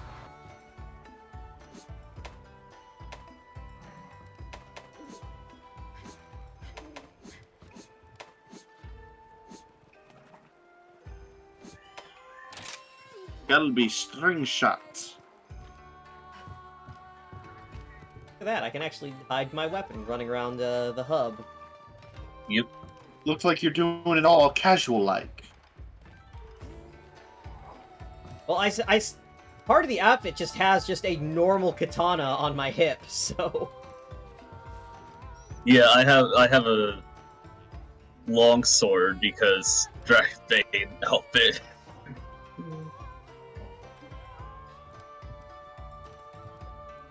I also have a gun.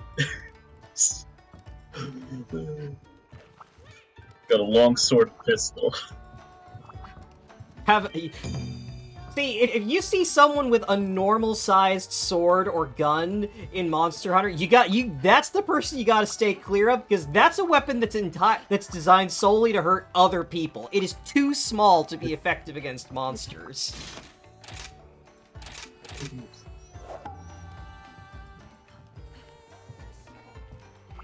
Give me a second to do some last-minute upgrades on my armor.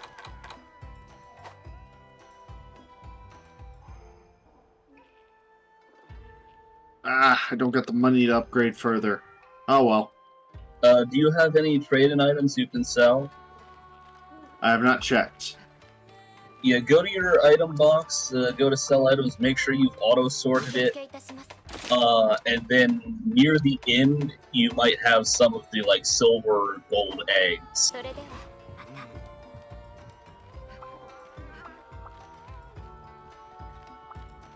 I think it does put them before the scrap you use to make, like, Palico and Palamute equipment. But...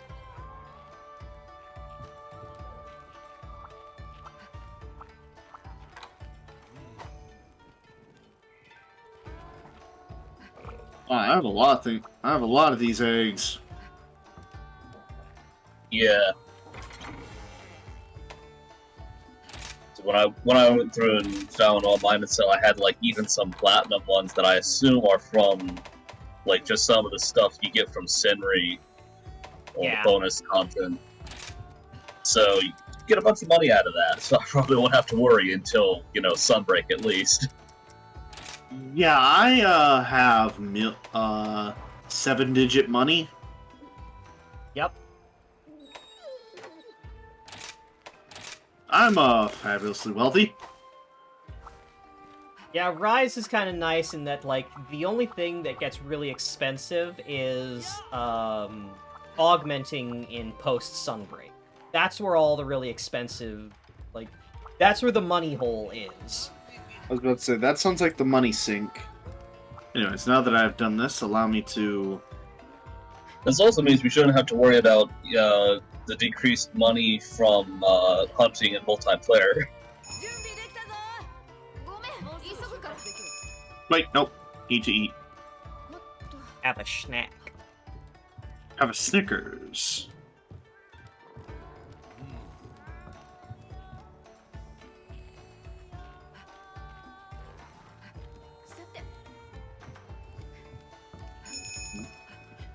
Alright, Snickers consumed.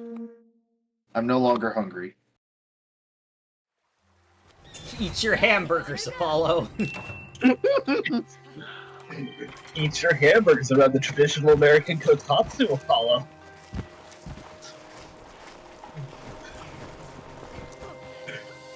There goes Riley. Contributing to the cult totem again. God, it's been so long since I played Cult of the Lamb, and I don't know if I thought I turned that module off, but like I still occasionally get updates on it, and like I don't have that game installed anymore. You're gonna reinstall it one day and the totem's just gonna be like, okay. He is stacking them. Ah. Yes, Jenga. 1 second. Yes?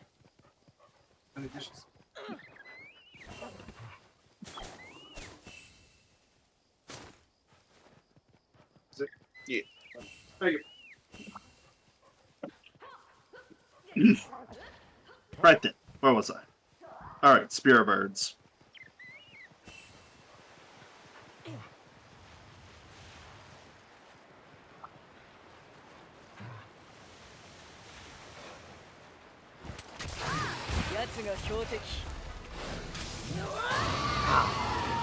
Not fast enough. Ah, my counter. Now that you lose your wire bugs and get nothing out of it. Yeah. Game. Hello, Angry Fox Monster.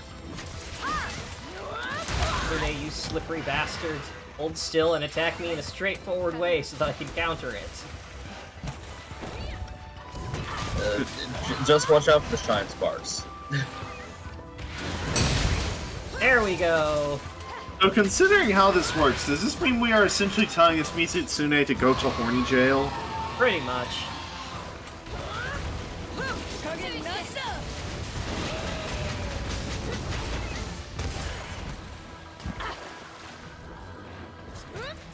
Uh-oh, I have Bubble Blight. I'm sliding. Oh, we sliding. Oh, we slided. Oh, hello, Aknesam.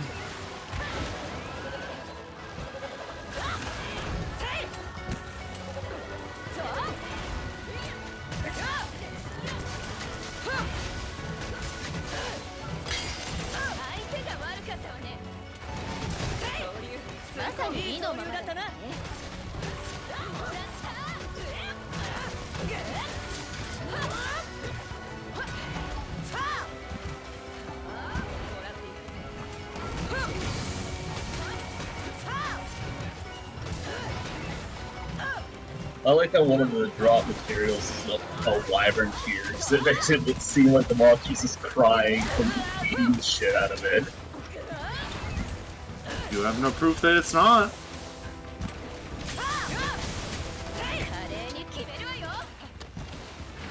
Every time.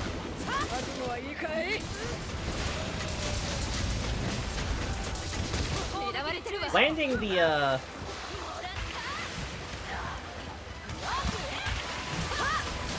what you call it, the zero-sum discharge on a monster that's moving really fast can get very disorienting. As suddenly the camera is now, like, moving very, very quickly to try and keep up with this monster as you're attached to the head. Oh, I'm sliding.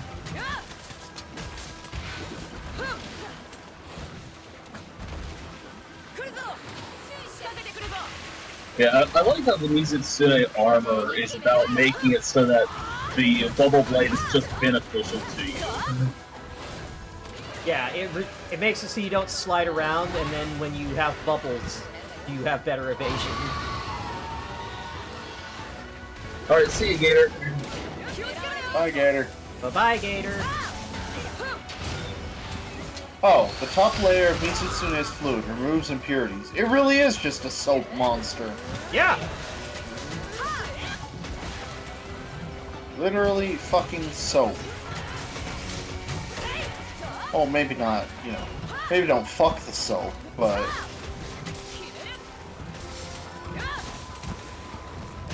Remember, shampoo is not good lubricant. The fanfic guide to lubricant usage. Shampoo, no. Shampoo does not go there.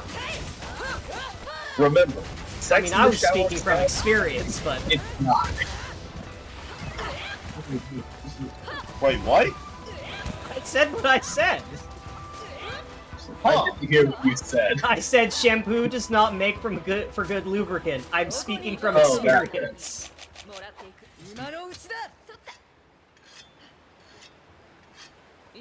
Gonna be honest, not what I expected to learn today. Listen, when you're younger and you don't know things, you experiment and you and you learn some things that are unpleasant. Oof, ouch, owie. Got Yes. it. Oh, if that's what you mean by that, yeah, I've also learned that lesson. Oh.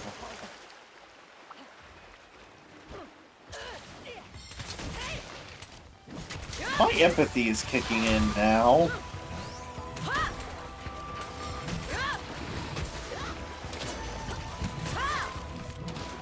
Also, the red bubbles are not harmful. The red bubbles, I think, give you... so they do cause the bubble blight, but they can also, like... I think they give you, like, a damage buff of some kind. Either your attack or your affinity. It's buff and red for the attack. Or possibly affinity.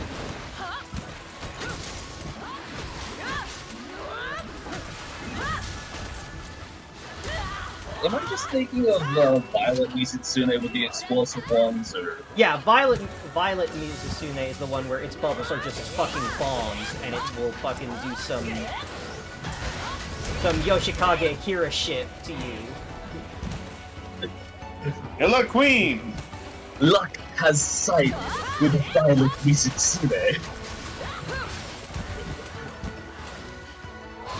Talk about girls I like, well, today was a tabletop day, so I got to play as my funny fox girl Hawkeye. That's a girl that I like. The one that now has Devil Trigger as the theme song. Yeah, unintentionally. Hey, if it works, it works. I didn't start out writing Hawkeye as a trans allegory, but she has become one. That's just how it works. Because her whole thing is she was a fire oracle, and oracles in the Pathfinder setting are people with a direct line to some font of divine power that, while giving them access to incredibly strong divine magic, often has some very detrimental side effects, or is not fully in their control. So Hawkeye, being an Oracle of Flames, was gifted with magic at a very young age, but also was just kind of catching fire and setting things on fire without meaning to. And, you know, small child that just accidentally causes fire to happen around her causes problems. Yeah. So, she did not have a very, she had a rough childhood on account of being an orphan that someone found in a field with, without even having an actual name. And then, when she was being raised as an orphan, she accidentally set, the schoolhouse on fire. It was a whole thing, so, not a great upbringing for poor Hawkeye. Lots of self-isolation because, you know, I set things on fire, I don't want to accidentally burn anyone again. And then over the course of the story of the campaign, I learned, oh, Oracle kind of sucks to play. It has a very limited spell list, and I'm not able to use it is slower on actual spell progression. It is limited in what it can choose for its spells. and I was not having a great time with Oracle, so I kept the backstory but changed Hawkeye into a sorcerer. And from a narrative standpoint, I made it like going from an Oracle to a sorcerer was like her gaining a more self-control and a greater like understanding of her magic and her powers and where they came from, as well as becoming more confident as a person because of that. But now she has as she's learned. So the other part of it was that she didn't know she was an Oracle. Because Kitsune have a innate ability to control fire, she thought she just had like some kind of illness or defect that was making her naturally occurring foxfire to go out of control. And had no idea that she was a font of divine power. There's a lot of allegories you could get from that. And so it was during our campaign, our GM made an NPC that is an oracle of a different nature, and was able to sit her down and go like, "Honey, you're not sick. You have magic powers." And so that was able to recontextualize a lot of things in Hawkeye's life of like, oh, so I don't have like an illness that no one knows how to treat. I have been born marked by a deity that won't talk to me, that has forced a literal curse upon my life that I now have to deal with. Tails over here. So there was that was a whole arc for her of where the fuck do my powers come from? Which deity is responsible for ruining my fucking life? Ooh, Mizutsune plate. A plate. Oh, I can't believe I got the reverse scale. Which character is it that's the kineticist? That is for a different campaign. I am playing Season of Ghosts with some friends, and I am playing a Vanara kineticist. But Vanara is just what I'm using for Pathfinder reasons. The kineticist is actually my Pandaren monk from when I played World of Warcraft. Ah. Oh, 2 Mizutsune plates. Because, while I have cut ties with Blizzard and I don't play World of Warcraft anymore, I really liked my Pandaren monk, and I wanted her to exist in more things. So... Oh, no, see, that's fair. That's fair. So it took me a while to figure out how do I actually get what she does in another system. Because I played a Brewmaster, she was a tank, and the best I could get was playing a kineticist, because monks in Warcraft often do a lot of elemental shit. So I was able to use like Vanara weapon proficiency as her ancestry feat to gain access to a monk's staff as a weapon, and then I was able to flavor a bunch of her various elemental abilities as being derived from special types of tea that she brews, because that's how brewmasters worked in Warcraft. So I filed the serial numbers off.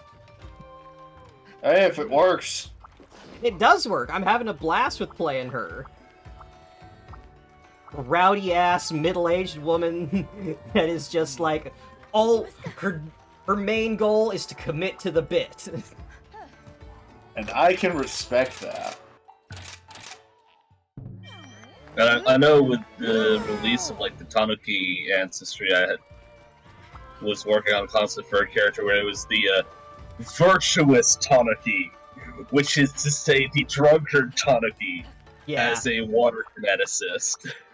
Yeah, when that book dropped, I was very strongly reconsidering re-rolling her into a Tanuki for that very reason. But Tanuki being locked to small size by default was a deal breaker for me. Well, that's bullshit. You can get a shapeshift to make them a medium size, but like most other humanoids, but that was an extra step I just wasn't interested in working around. And the thing I got with Vanara was close enough. Because there is a particular Vanara heritage option that is very similar to Pandaren.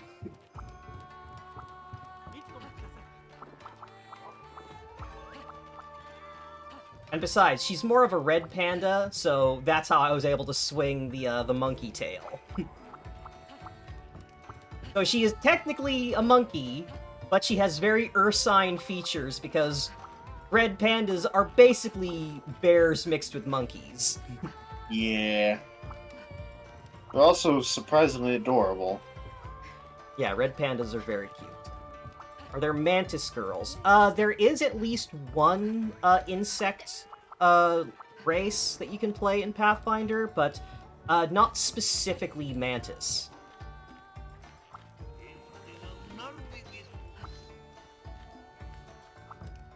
You could probably workshop your own DIY mantis girl if your DM is cool with you taking one of the rare ancestries like Flesh Warp. Because the Flesh Warp ancestry is straight up, you're some kind of magical genetic experiment, so you can be whatever the hell you want.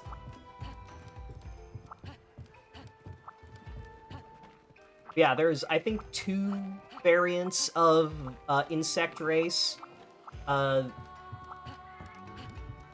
like, a spider, I mean. Yeah, there's the Anadi, which are sort of African-inspired shape-shifting spider folk, with their like racial cultural deity being a grandmother spider, which is kind of like the Anansi like trickster archetype.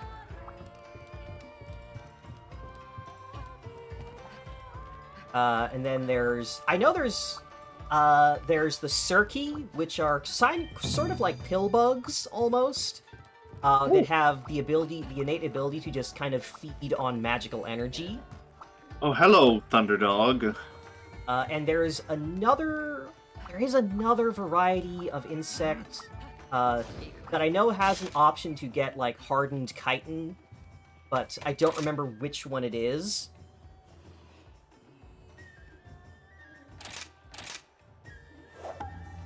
Yeah, playing Awakened Animals is now a proper like ancestry option for Pathfinder. You can just play as a talking animal, and like there's comprehensive stuff for like here's how you get flight and other animal features without fucking up the difficulty curve too much.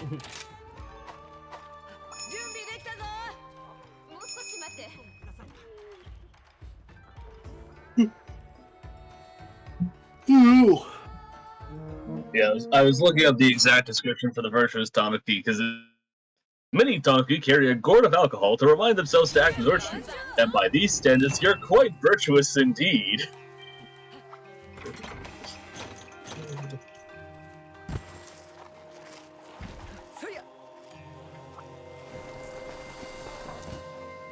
Oh, hey, Adamant Seed. Alright, we've got a Rathalos and a Nargacuga in the area. I actually have not been close enough to a Rathalos yet that it recognizes what a Rathalos is. Actually, yeah.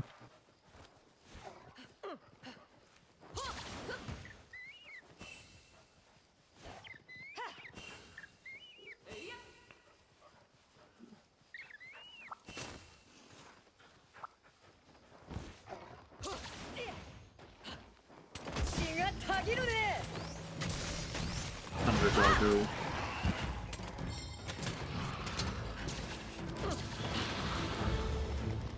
Drive it like you stole it. Yeah. Quickly, cat! Attack dog! Cat bat thing. The sinister Nargacuga.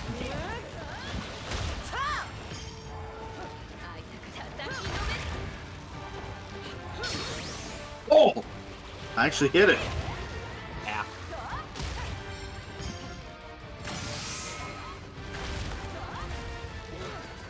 You know Xenogre is big news when they're allowing it to have electric guitars. Yeah, it was... Like, it was the flagship monster from one of the games. And completely understandable. Xenogre is awesome.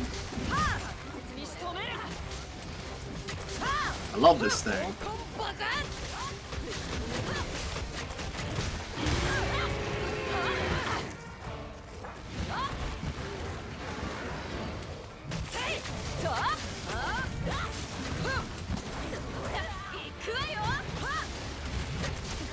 Every monster attack lower than I expect. Every generation essentially has two flagships. There's the flagship for the launch of the game, then there's the flagship for the update that adds Master Rank. And in the earlier gen, there's also the flagship for the handheld port.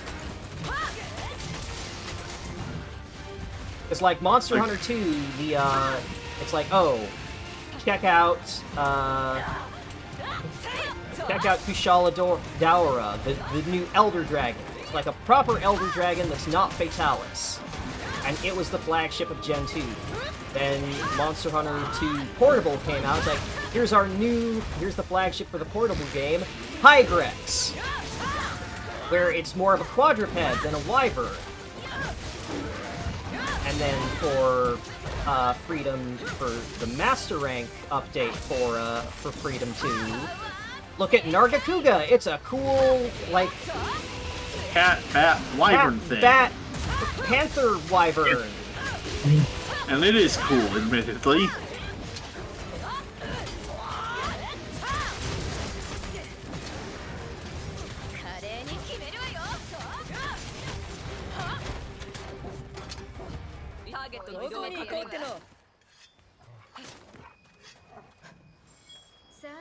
And then, of course, World was like, here's our new Elder Dragon. Nergigante. Its specialty is punching you in the face. And then Iceborne, it was, Velkhana? Yeah. Here's our Ice Wyvern, Velkhana. I think Rise has some of the cooler flagship monsters in, Magnamalo and Malzeno? Yes. Yep.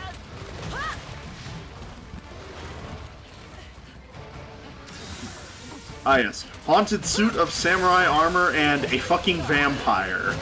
Not just a vampire, it's Dracula. No, yeah, that's true. Like, that thing should have fucking... like, Castlevania Dracula, too, I would argue. Like, that thing should have, fucking Dance of Illusions playing when you fight it. The fun thing was Sunbreak came out at the right time, but the joke people were making 1,000 of was always Morbius. And believe me, Malzeno is in fact starting to morb.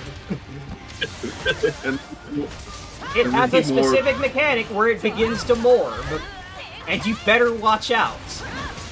Because it is very dangerous when it's morbid. I have 100 suit samurai armor and a fuck-mothering vampire. As Zokaja puts it.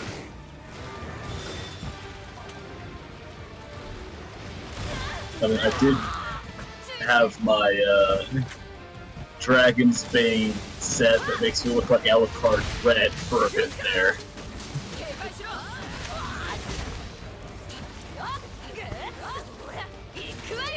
Was that a ninja log? Mm-hmm. Oh no, it's just a cat-shaped totem thing. Oh, did you think someone did a substitution jutsu? kind of. I mean, that's a very classic ninja trick. Is it, or is it just a Naruto thing? No, I'm not with a log. In general, yeah. No, yeah, like, not necessarily always a log. Like, Mega Man Battle Network had a similar thing, but with a doll shaped like Mega Man. But still. The important part is, right when you're about to get attacked, you get replaced with, something and then you attack from like out of the shadows. Yeah, I think log is sort of the traditional thing, but a lot of the things that do it tend to replace it with something appropriate to the particular character or setting. Or alternatively, like an obvious duplicate of the person. It's like, wait, this is just a shitty looking duplicate.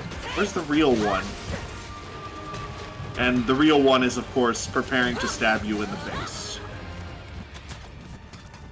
I think the thing with Naruto is that supposedly they can replace with like anything, and it just defaults to the logs.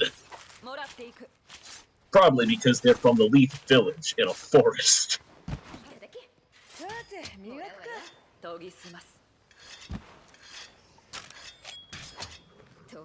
That's the problem with Naruto. It made everyone think that a lot of ninja things originated with Naruto. Well, no, it's just that Naruto is like one of the few pieces of media I know of that focuses on ninjas. I haven't watched or read a whole bunch of other media that talks a lot about ninjas specifically. And That's fair. I always saw the log thing happening in Naruto, and on the occasion where there was another thing that had ninjas, I didn't really see the log thing like happening there. I It's bring like, up I know that, Grandson's like, last having a substitution move, but there's every possibility that it pulled out from Naruto. Yeah, no, because like Given that I it would has like Cloud Strife. when I thought of like substitution, I first thought of like the Pokemon move I saw in what is it? Pokemon Stadium, where it would replace you with a little doll, and it took me forever to actually understand what that move did. Oh no, that's basically the same thing, yeah. That's basically the ninja thing.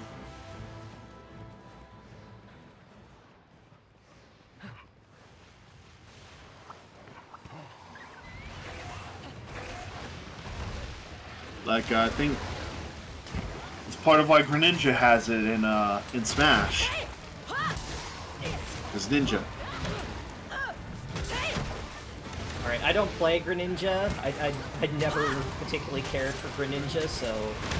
I thought you might have seen it in, like, a preview or something, but... Yeah, Greninja has a substitution with, well, substitute. The counter moves that so many things have cultivated. What was with Ultimate and counter moves, anyways? I talked about it with some other friends, and it's mostly that Gen 4 Monster Hunter was when monsters started getting a lot faster. And more defensive options sort of became a necessity. Again, it was part of the design, starting from here, the monsters are going to start getting a lot faster and more aggressive, with fewer openings for you, fewer, like, naturally occurring openings for you to attack them in. So, like, defensive options, counter hits, and things with iframes became just more valuable. And I think that's where the sort of the design of Monster Hunter sort of deviated. Yeah, I know that in like Rise and Sunbreak, people complain a lot about every weapon having like a silk body that's a counter. I think in this case, Star was actually talking about Smash. I was, but I did find that very interesting to hear, actually. Yeah, all I heard was counters, and we were hunting monsters, so that's where my brain immediately went. I mean, I can't fault that. I've done similar. Yeah. And I, for one, certainly like the counters in Rise and Sunbreak. I love my Metsu 3.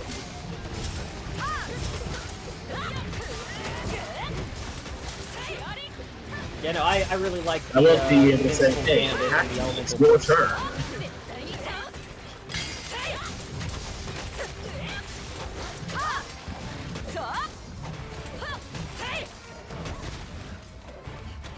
Don't think anyone ever knew where the What? Sound Like Village a was. raffle Well, event? obviously not. If people knew where it was, it wouldn't be a hidden village, now would it? They don't call it the incredibly visible village. Yeah, I feel like in the Naruto setting, most of the hidden villages have relatively known locations because they need to get clients in to hire them because they're mercenaries. yeah.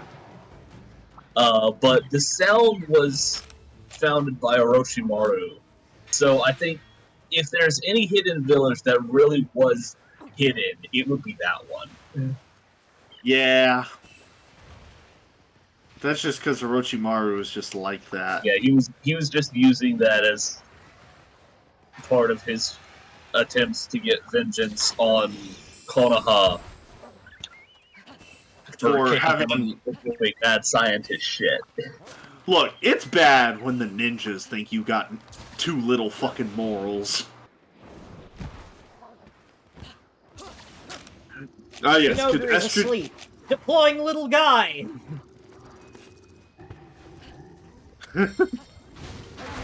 Ah, yes, of course. Could Estrogen have saved Orochimaru? No. It categorically did not. He did actually have a woman's body for a while there. Oh yeah, I forgot about that. If anything, it made Orochimaru worse.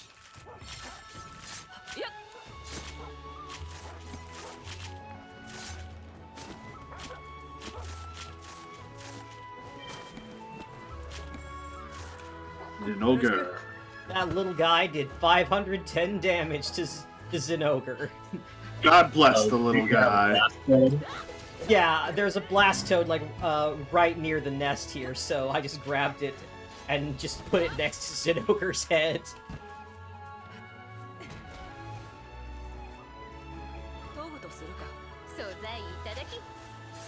Banahabra. Abra. Benihana. Wanabra. Yeah, it feels like the N should be where the H is, but it's not. It's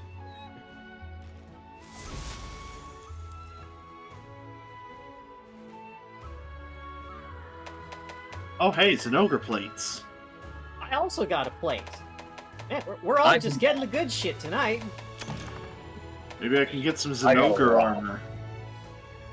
Wait, you got a rock?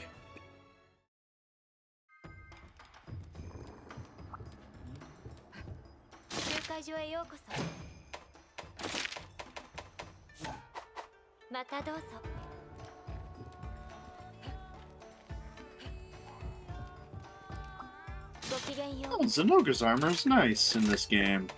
Let's see. So was that the urgent quest to unlock 6-star quests?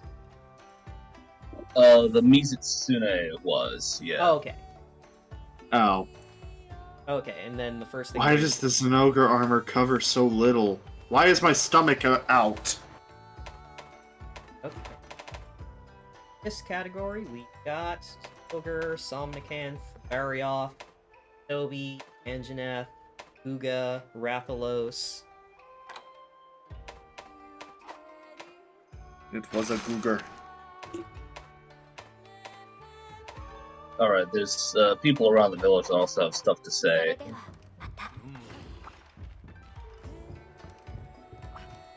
You can get upgraded pedal lace from Fugen, the smithies, telling you that they have more decorations they can make.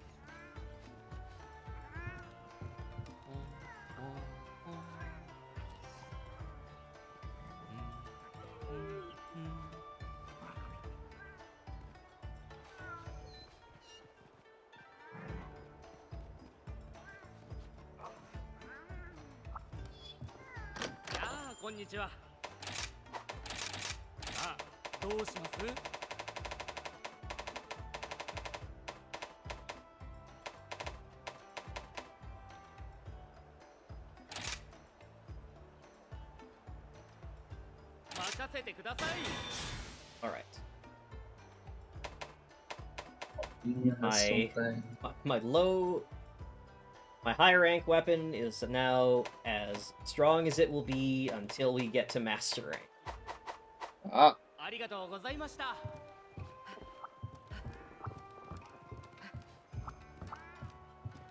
didn't watch a whole lot of Naruto. Like, let's see. I watched the whole, like, the beginning of Naruto. I saw, like, the Zabuza arc, the Chunin exams.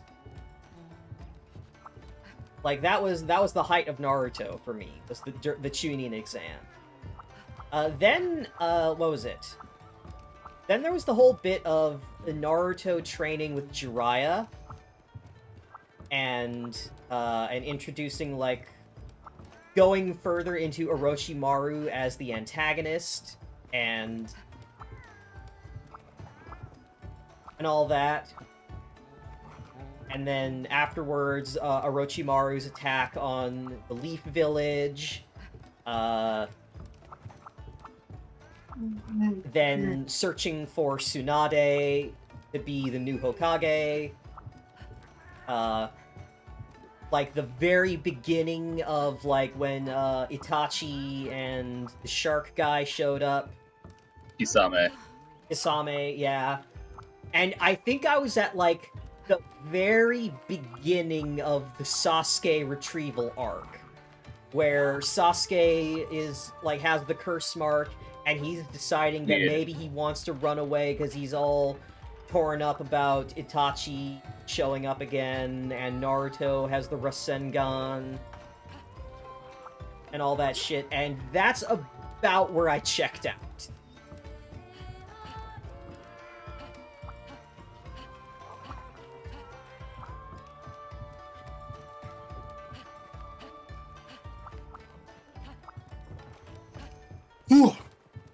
Like, I remember I was, like, partway through Sasuke Retrieval, where it's, like, Naruto, Choji, and Shikamaru, I think, are chasing after the Sound Ninjas.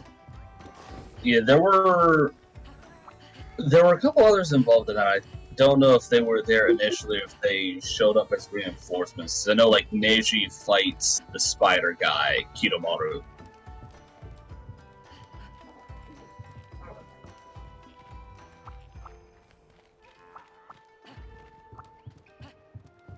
I also know, like, the Sand Trio definitely shows up later in that. Rock Lee was involved to fight... Shit, what's his face? The Bone guy. The Bone guy. the And bone. Nora showed up there. Tamari showed up to help Shikamaru against Tayuya. But yeah, that was... I had stopped caring about Naruto at that point. Yeah. The last part of a Sasuke retrieval arc that I remembered was, like, there was the bit where Tsunade is doing the medical exam on Rock Lee and going, like, yeah, he'll basically never fight again, and how demoralizing that was. And I remember Choji's fight. I remember Choji using the forbidden drugs and making it look like he dies, but then he doesn't die. Ah, yes. Drugs. Don't do school, stay in drugs. I'd like to congratulate Drugs for winning the war on drugs. Oh shit, Barrioth. Please tell me it's less of a bastard here than it was in the previous game. Oh yeah. Oh, thank God. Because I want to like Barrioth. I want to like Barrioth. Saber-toothed Tiger Dragon is, admittedly, right up my alley in terms of fictional creatures. And I wanted Sword and Shield. But yeah, most of my knowledge of Naruto comes from A, watching the fight scene specifically, and B, lots of fanfiction. My main knowledge of Naruto is Rock Lee, the Rock Lee scene. You know the one. Rock Lee dropping the weights and picking the piss out of Gaara is probably the most famous, like, sequence in Naruto. Because it's so cool. Rock Lee should have been the main character. He's the actual underdog in this fucking situation. Yeah. Yeah, like the whole, like, Naruto tries to frame it as like, oh, it's all about, like, effort and perseverance and all that. It's not, like, because, like, ninja eugenics are this big thing that, like, Sasuke's family is all fucked up because of ninja eugenics. Neji and Hinata's family is super fucked up because of ninja eugenics. And then you've got people like Naruto, and it's like, oh, Naruto has no bloodline techniques. He's an orphan, and he's just working with what he's got. And then it's like, no, actually, he's the most specialist chosen one that ever was. And the actual guy that has no bloodline techniques or innate magic powers, Rock Lee, gets one cool moment where he loses anyway, and then is, like, basically forgotten about. Fucking...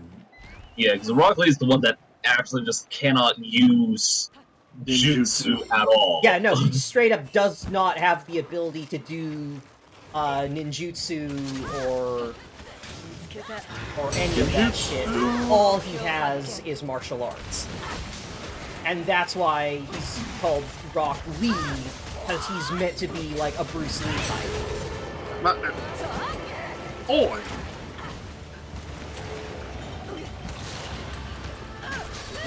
Yes. Naruto becomes literal ninja Jesus.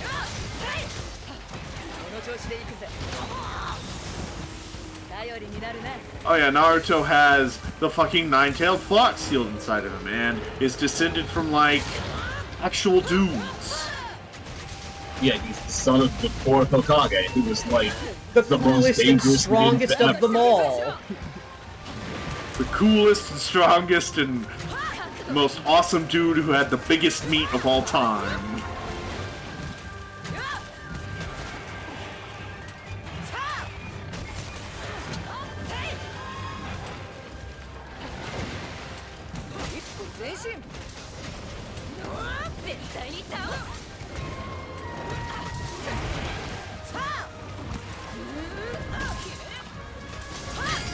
I think getting Slugger with a hammer was a great idea.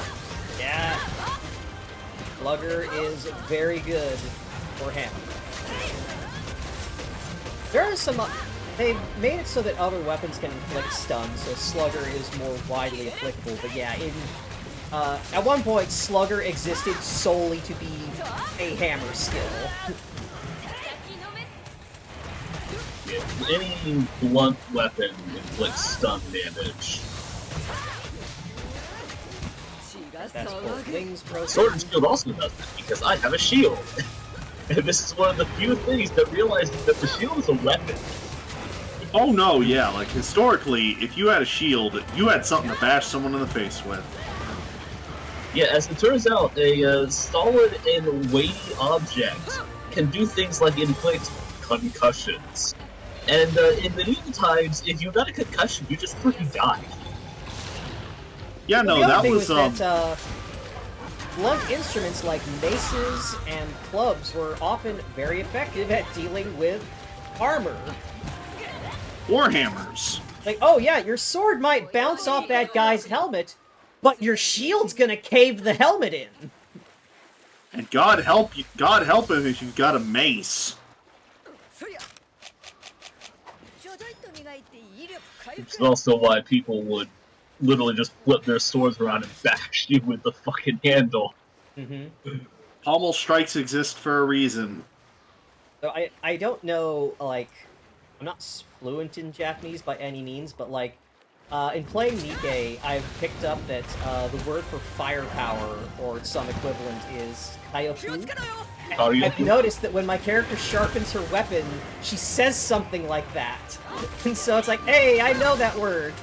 So when she's sharpening her weapon, she's saying something about firepower. It's making me think of Neon from Nikkei. See, I know Kaioku firepower from Conqueror. Yeah, that would be another place where that word would come up, wouldn't it? Yeah, like, I would be like, open the karaoke. Misa tag it again. Open fire!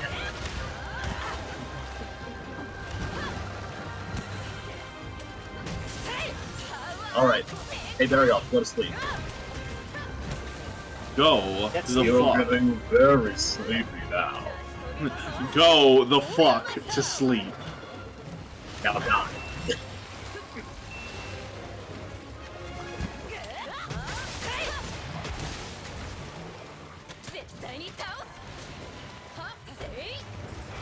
What's Scarlet's blood alcohol level?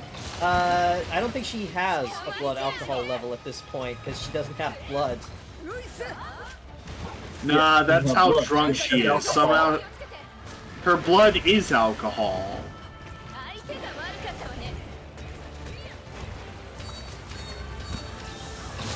And I want Daryl to do the big pounce move on me, because then I can just be like, haha, haha, you fool.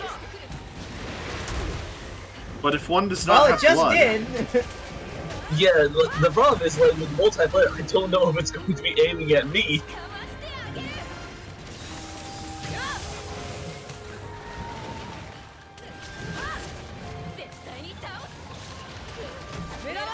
boy, fucking tornadoes. I don't know who was aiming at, but it fucking missed.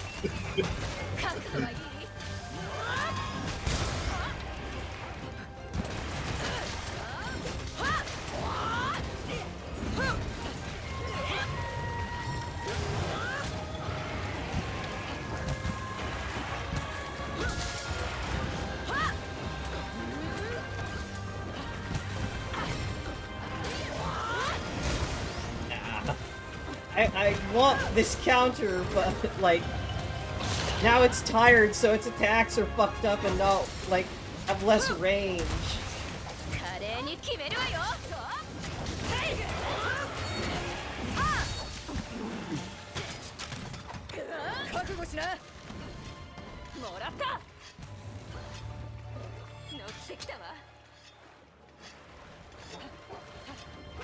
Yeah, I didn't mind Barioth in Try when it first showed up, and I don't mind Barioth here in Rise, but like, there is something about Barioth, and especially Crossfang Barioth in World, that I did not find pleasant. Something Master Daryl Quest. is very mobile, and in World, you are not.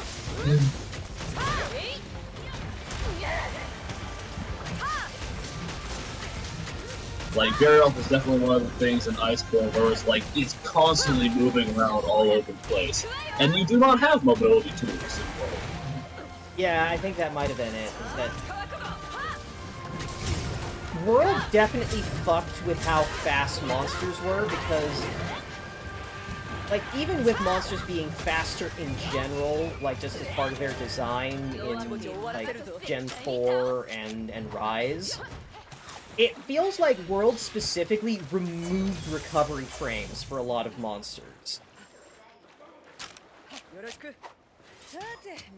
Like, Rajang in Rise and Rajang in World effectively have the exact same moveset, but it just feels like in World, it's able to do a lot more moves in a much shorter span of time.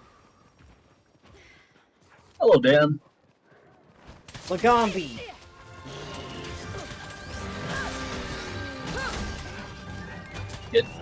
When you say Gen 4, are you referring to World and Rise, or...? No.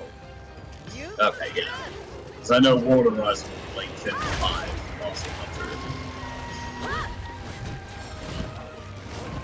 Yeah, no, Gen 4 is when they introduce, like, Gore Magala and, Zenogre.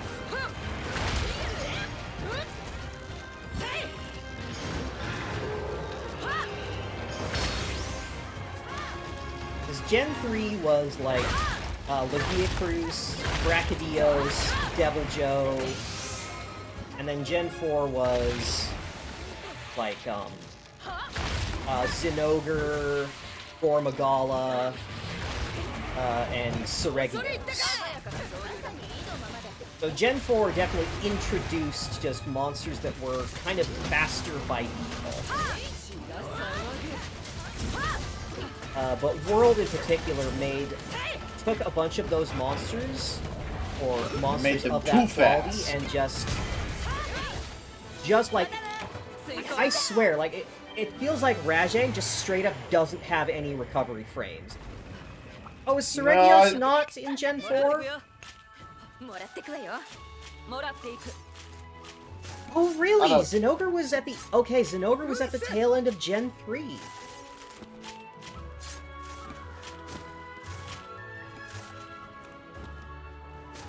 Okay, yeah, no, that does make sense. I do feel like I remember fighting that in Ultimate. It can get hard to separate them all.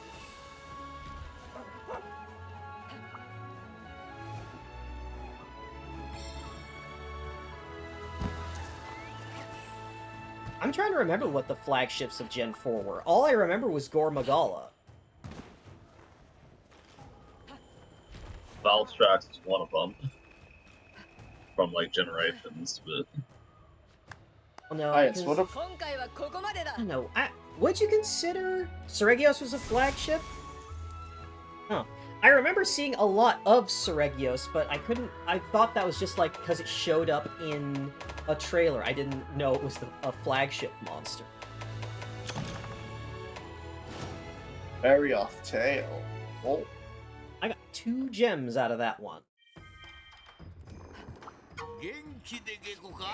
Oh no.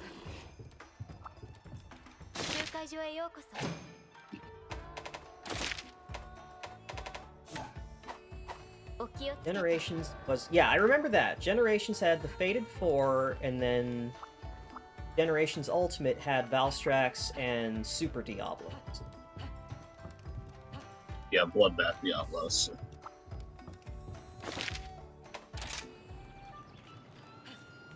It's kind of funny that, like, Bloodbath Diablos became its own, like, separate thing, because I remember back on the PS2, one of the event quests was just a super juiced up Diablos that at the start of the quest already had a horn broken.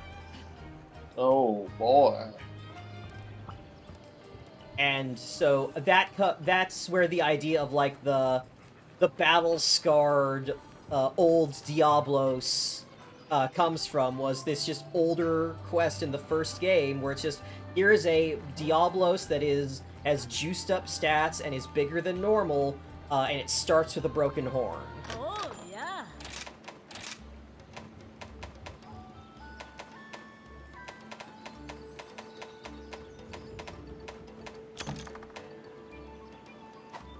Bye. Diablos was like a post-game monster in the first generation. Like, Diablos, Kezu, and Gravios were like the end-game monsters in the original game.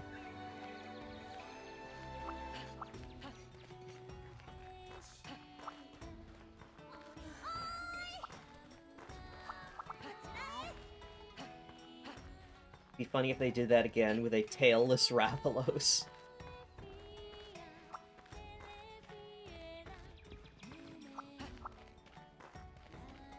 I'm not sure why Kezu was relegated to being like sort of a post-game, end-game monster, because I think it was just based on the fact that it could paralyze you. Because in Generation 1, at least, Kezu's attacks would almost guaranteed paralyze you. And you did not have, like, armor skills as readily available to avoid paralysis, so it'd be a matter of, like, oh, are you attacking Kezu at close range? And it does the Electro Shield, where you don't have... it's harder to get away from it when it does that. That's potentially half your health and maybe paralyzed.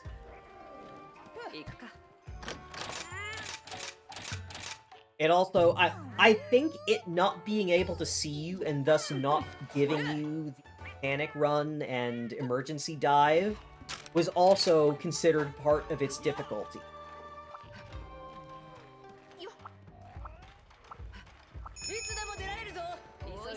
It also had the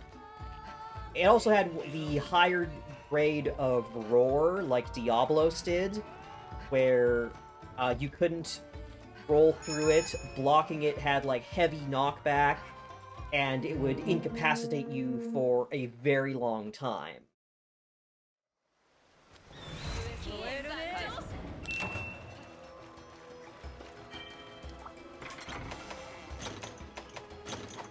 Like, I was accustomed to Kezu being treated as more of an endgame threat because it could paralyze you and deal so much damage, and then Freedom Unite has you fighting it as one of your urgents in low rank. And Try introduces you to Giginox, like, fairly early in. Which is very much a watered-down version of Kezu, where it just does poison instead of paralysis.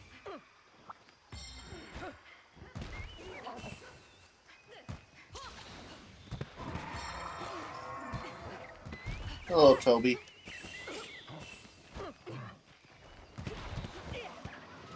Oh, Kezu.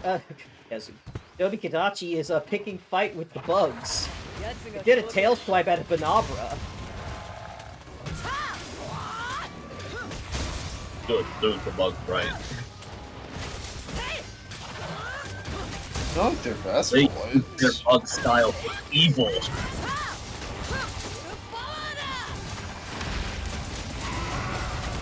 Yeah, Giginox had some really cool weapons. I do wish Giginox would return. I like it way more than Kezu. It let the armor let you dress up as a sexy vampire.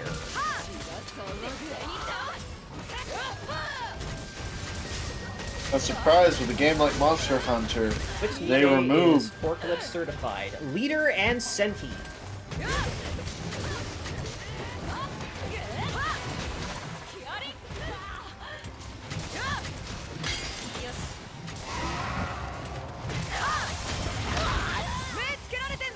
What the hell? It has spines that it throws when it does that. No, I mean mostly what the hell? I got knocked down into the fucking pit. Also Kilo. Kilo is also forklift certified. Does Talos have the forklift? I mean, I think Talos has a lot of functions, and moving heavy objects is one of those. So yes. It's wrong, he tried to spit poison at me and it just went straight over my head because I was carving him all It's an ogre.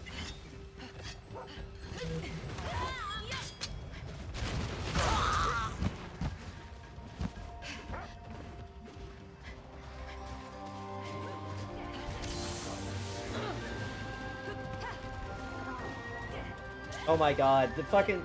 Toby Kadachi tried to move to a different area, but because it was still aggro to us and we hadn't moved on, it came back and now it's trying to fight us in this really awkward spot with, like, the steps where it's not supposed to be.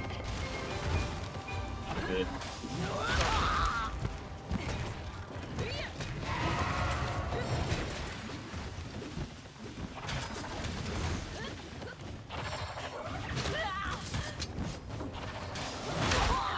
Ow.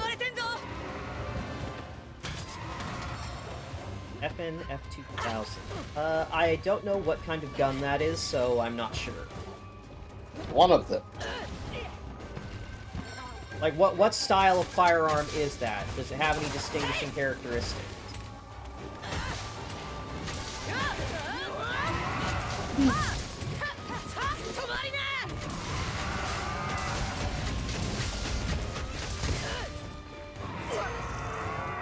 Oh no! Oh man, that's two of us that have been thrown into the fucking pit.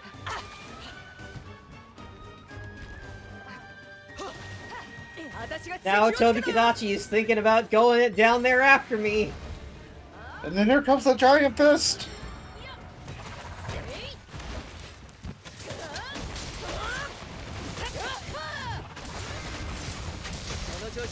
I went to attempt to wrap him help, but I flubbed the initial counter, so it's taking a bit longer.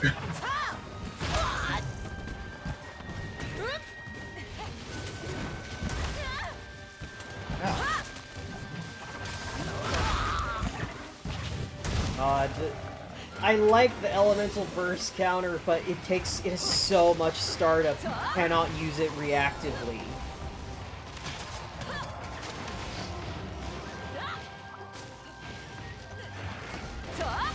Like, you have to use it preemptively, and then it still requires timing to land.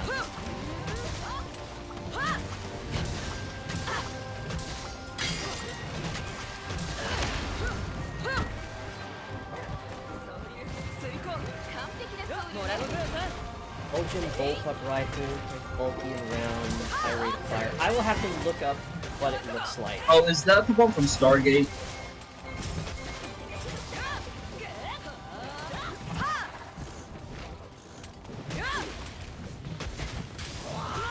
The one that looks futuristic, so they use it for sci-fi. I thought that was mostly just a Nerf long shot.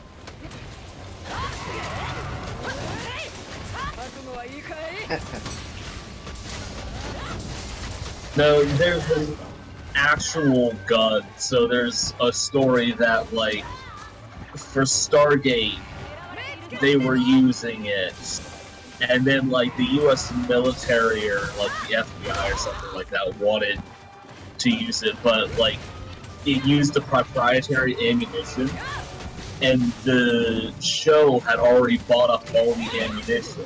Oh. I had to go ask the people doing the show for it, and they were just like, no. And they're like, we're the US government. Yeah, we're Canadians. Fuck off. Oh, that's fucking great. Oh, that's the P90, apparently. Which, that does sound familiar, yeah.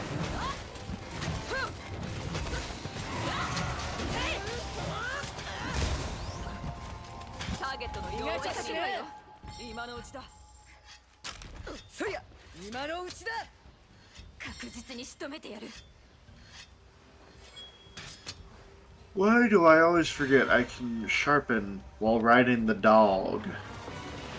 The brave new world. Never Should be used. You haven't been thinking about riding dogs before. You have to expand your mindset.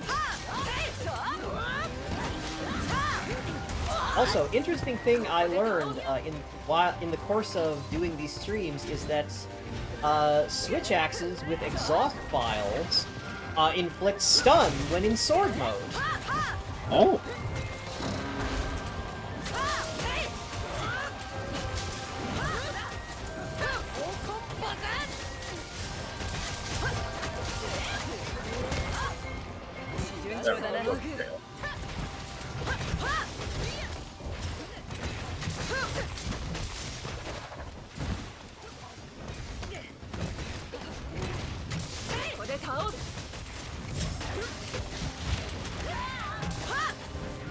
Oh, hello, Rathian. Rathian, why are you back? So she landed and she just started walking away. Rathian be like, I didn't see nothing. Those hunters are beating up that Tobi Kadachi. Well, not gonna ruin my day. Damn, those hunters are beating up that Tobi Kadachi. That's not normal. Oh, I'm gonna ruin my day. I mean, she already knew that we were beating up the Tobi Kadachi because I used her to help beat up the Tobi Kadachi. Wait, now she's flying over towards us. Nope, wait, she flew away, she's just leaving. She's like, okay, I see I'm interrupting something here. I'm just gonna head out. I am perfectly comfortable when it's not about me. Oh, there's a couple of them.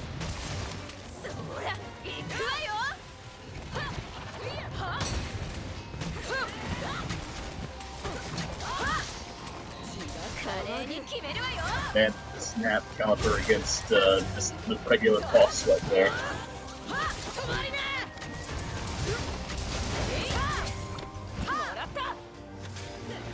Yeah, I was not a fan of Viper Tobi. Hey, did either of you bring any traps? No. No.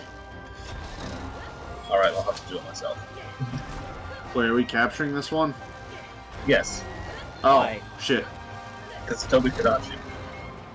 Oh, is there a request for it? No.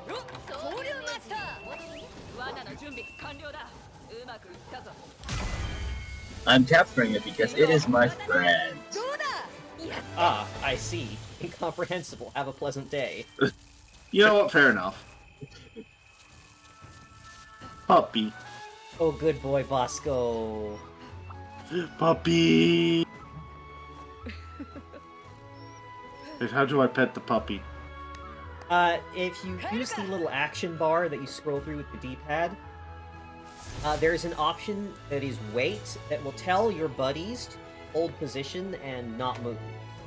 And from there, when they're in the wait status, then you can interact, you can walk over and interact with them. Nice. Oh, goodness. Oh boy, You it's sound tired. it's Rampage time again. Oh no.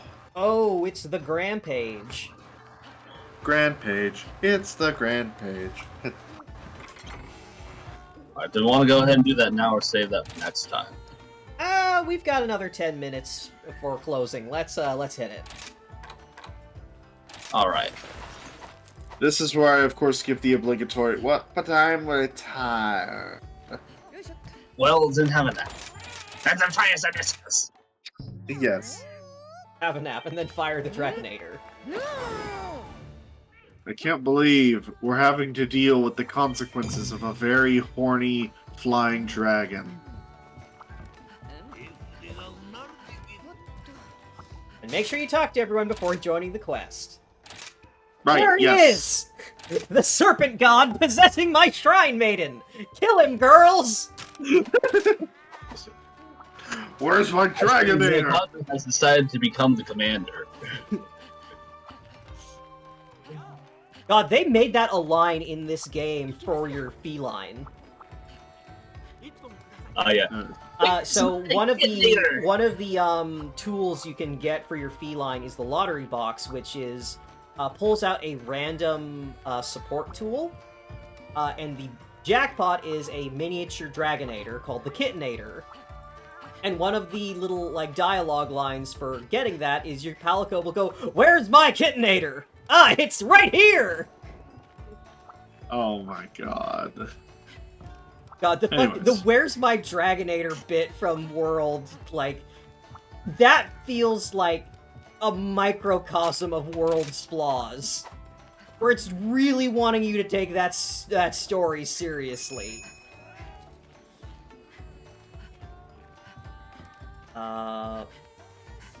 I think we are experiencing a connection I error. see.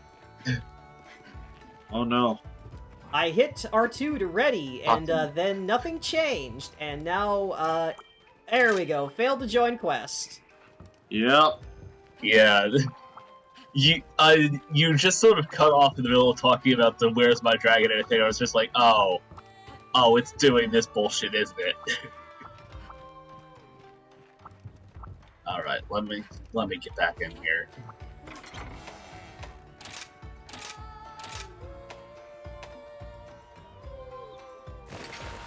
It's not even the Curse of Cox, it's AT&T.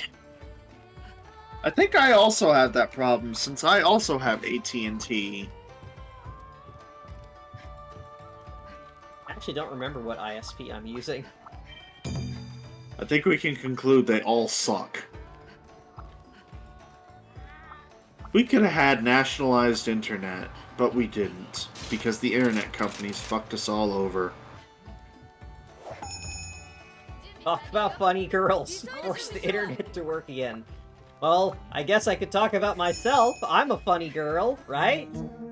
Yeah! He's funny. He's girl.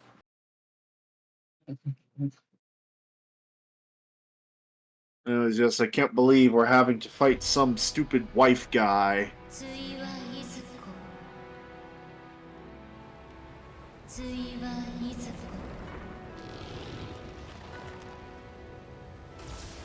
我は氷氷なべてなぎ楽度が辻り淵とならん For a long while there, Ibushi was like exclusive to rampages.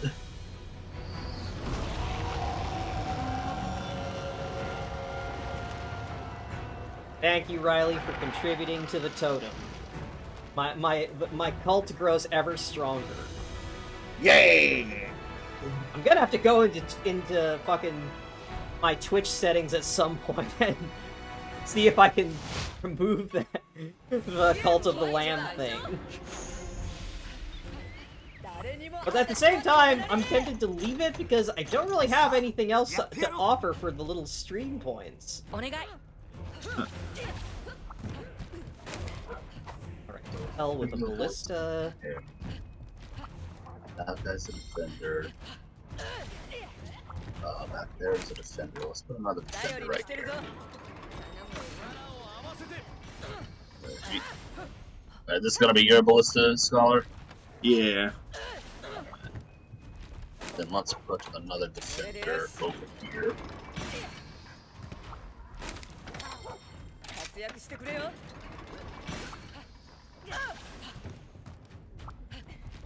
Anything else needs placing? Not yet, I think. Something need doing? You're not that kind of orc. Stop poking me! Unfortunately, I do have to hand Blizzard that one. The little click a unit enough and they start getting funny dialogue was actually a really inspired idea. Alright, ready up.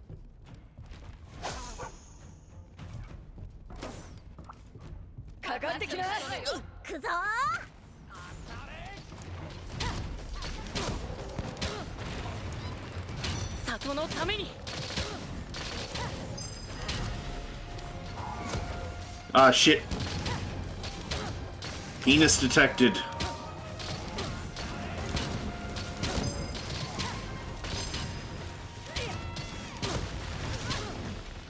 I'm committing to the tower defense bit by playing a turret.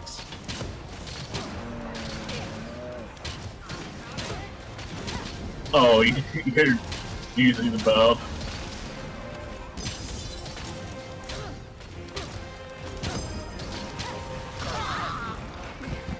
God damn it. Guess who wasn't paying attention? It's Was me. it Dollar? Maybe. Yes.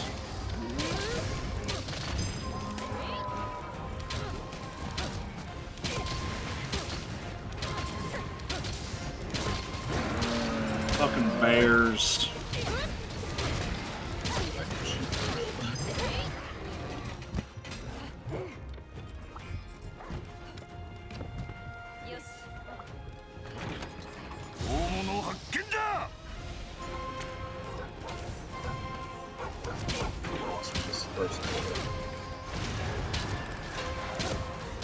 Scythe Weaselbird detected.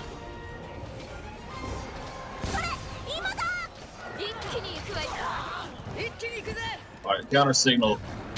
Time to get off the ballista and beat them up with your bare fucking hands. Time to channel the power of Grandma Throws Hands with Bears.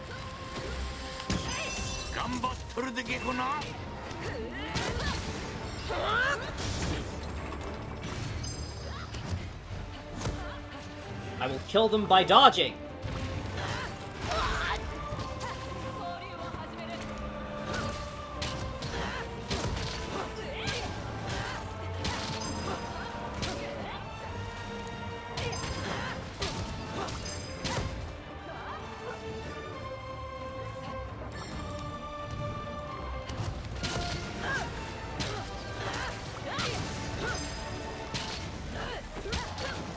Dodge bolt is such a cool switch skill.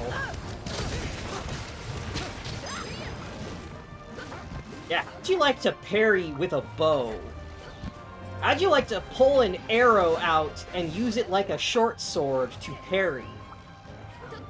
That shit is fucking cool as hell.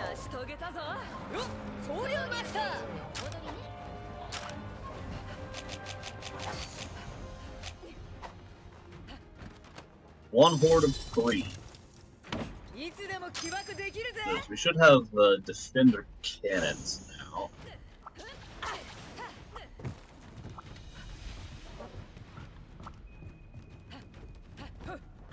Incoming iguana.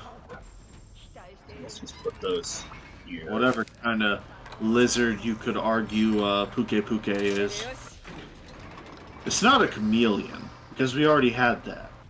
Well, no, we can have more than one, but First, go have a nap. I would definitely say that Puke Puke has some chameleon aspects to it. That's fair, then.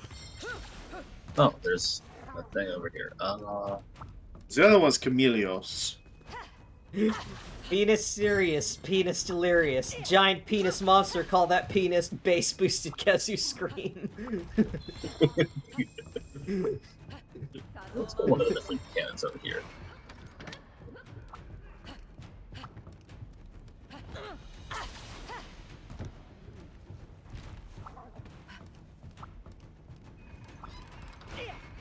That's over.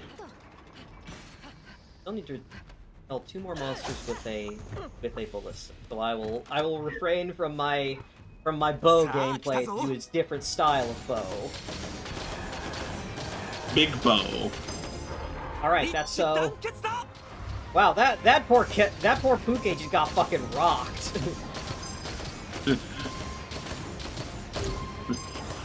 8,000 ballista attack, rock your world forever!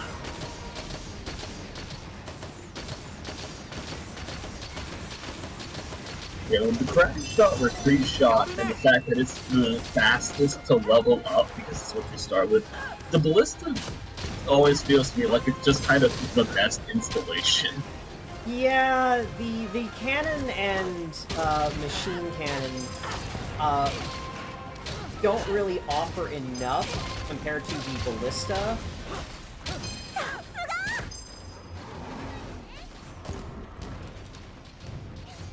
Oh, that Rathian is rideable.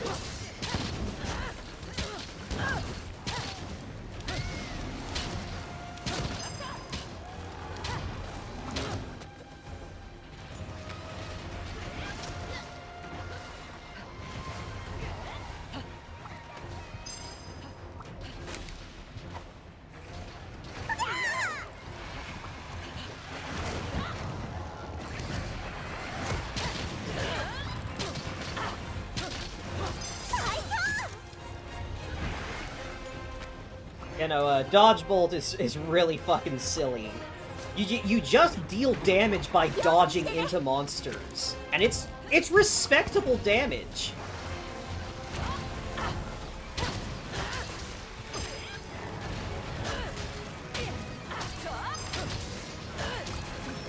Oh, that Puke is rideable.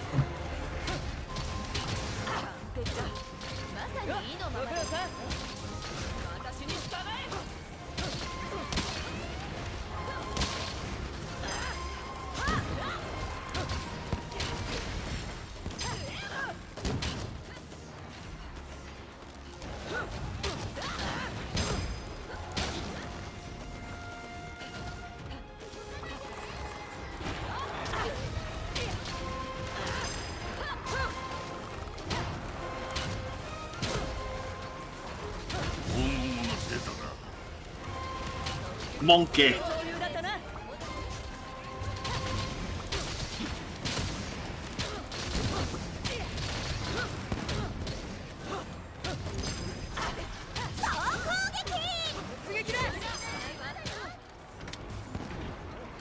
I'm on.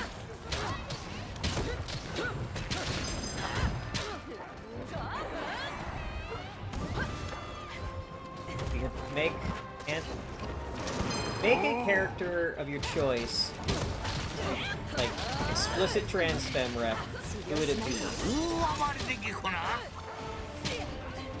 I'm not. I won't lie. I've been seeing a lot of people posting about trans femme Kirito from Sword Art, and like Sword art was bad, but I think having part of it be Kirito's Transfem Awakening, I think that could have done something for it, I won't lie. Oh, wait, this is the wrong area. This is the wrong section.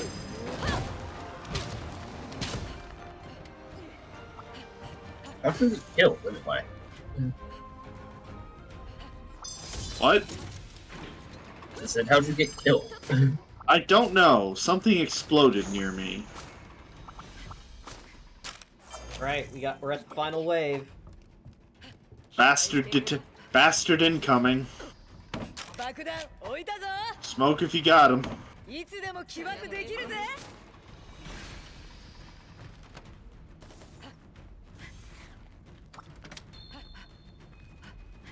Oh, the ballista just fires so many fucking bullets now. Okay. Yeah, the way it gets upgraded to triple shot is wild. It's like, okay, this is just better than all the other options. Something magic heart power.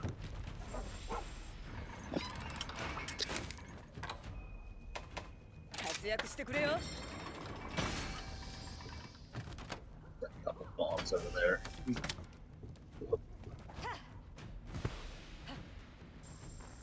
Alright.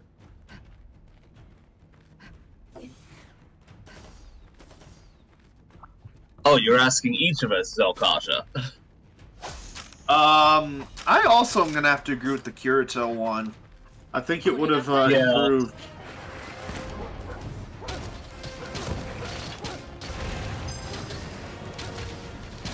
Oh yeah, the ballista once it gets the triple shot is ridiculous. Good lord.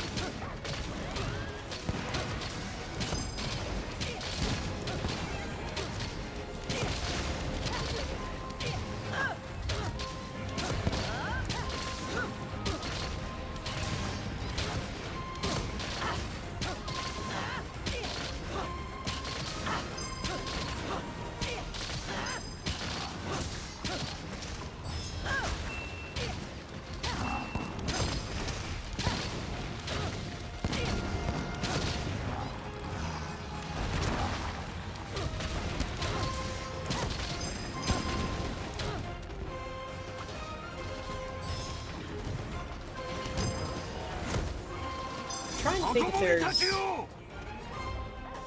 For an option I'd say is a better pick than Kirito. Just because... I said Kirito because I've seen all the other... Like, the existing posts of people saying, like, wow, you can read a lot into some of the later Sword Art stuff, making it look like Kirito is a trans girl. Consider also Transfem, Lelouch. I will take your word for it because I have not watched Code Geass. I'm just saying, it's like, would estrogen have saved Lelouch?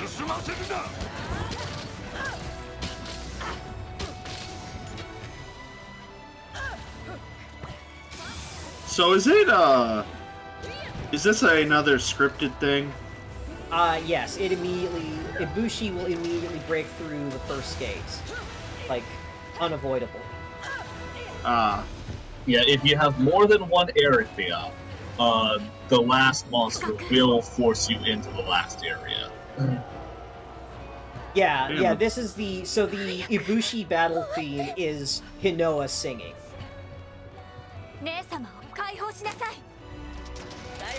Ah! I was gonna use that, you dick!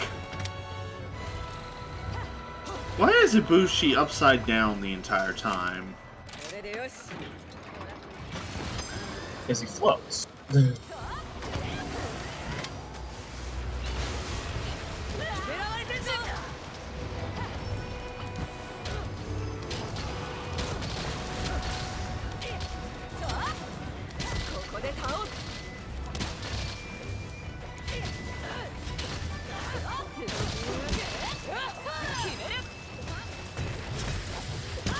Oh, he got stunned, so he's staying down.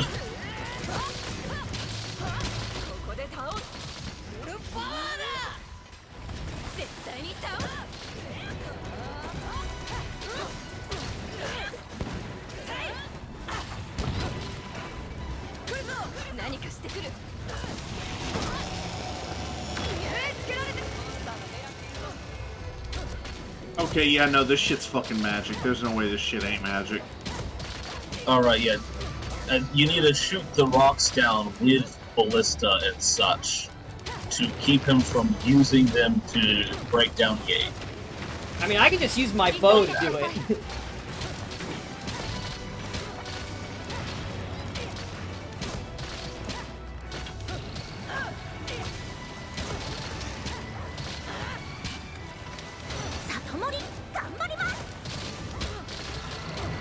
Now is also the time to be using all the various unique NPCs.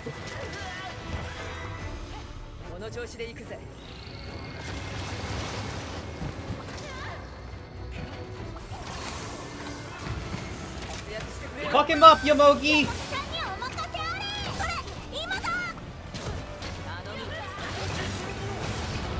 Get his ass, Mugen.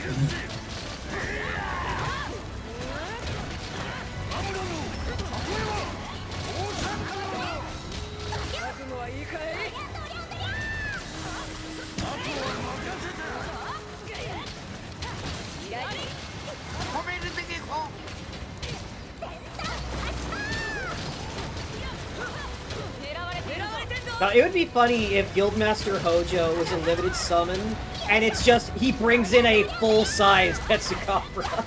Oh yeah, that would be great. Okay, but why didn't they do that? That feels like such a great idea. Probably because it would mean having to fully rig Tetsukabra just as a Yeah. thing you might not even see in a gimmick side mode. Ah, fair enough.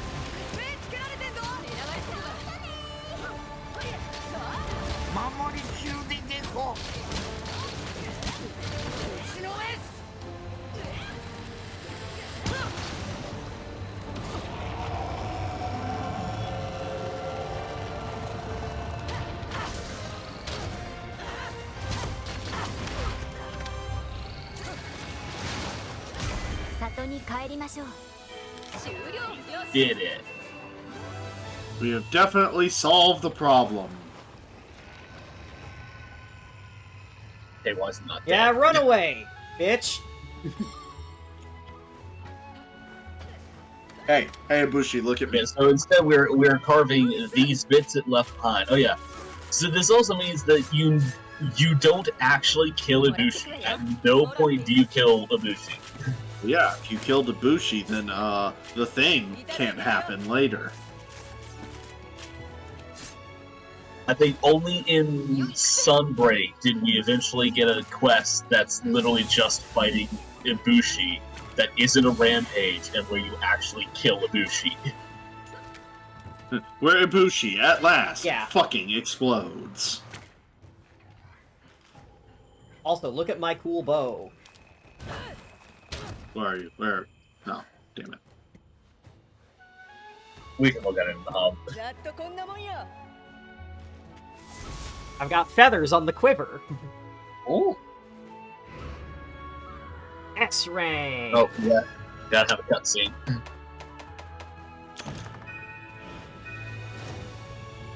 Oh, right, there's a cutscene for, hey, you did it, we defeated Ibushi. Surely this means that the problem will go away now. It will not go away now. So that means I have to go talk to Senri to leave the lobby so that we can watch the cutscene. Oh, of course. Because, for some reason, they,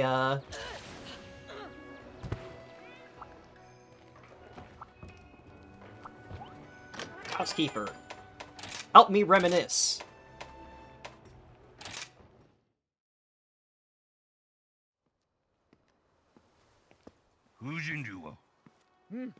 Oh, 撃退したか。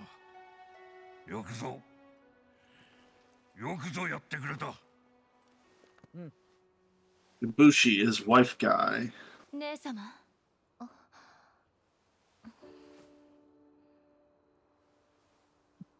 胸騒ぎは収まりました。いぶしまき彦はいずこか遠くへ立ち去ったようです。これで百竜夜行は収束していくはずと言いたいところで下君が。We still don't know where Ibushi came from or what it was looking for. 姉様がおっしゃっていた対の存在。謎は謎のままだな。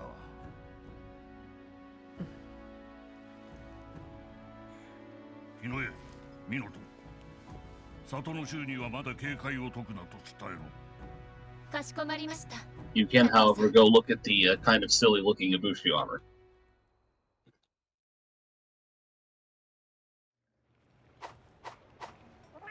Oh, it can't be that silly, can it? It's a littles. Anyway, here's my bow. Look at it. So cool. Yeah, okay, that's pretty silly. I feel like they were trying to go for a Fujin theme. Yeah, that is. Yes, Narwa Ibushi and is Ibushi Fujin are- and Narawa is are- Raijin. They are wind and lightning. Raijin and Fujin. Well, Fujin and Raijin.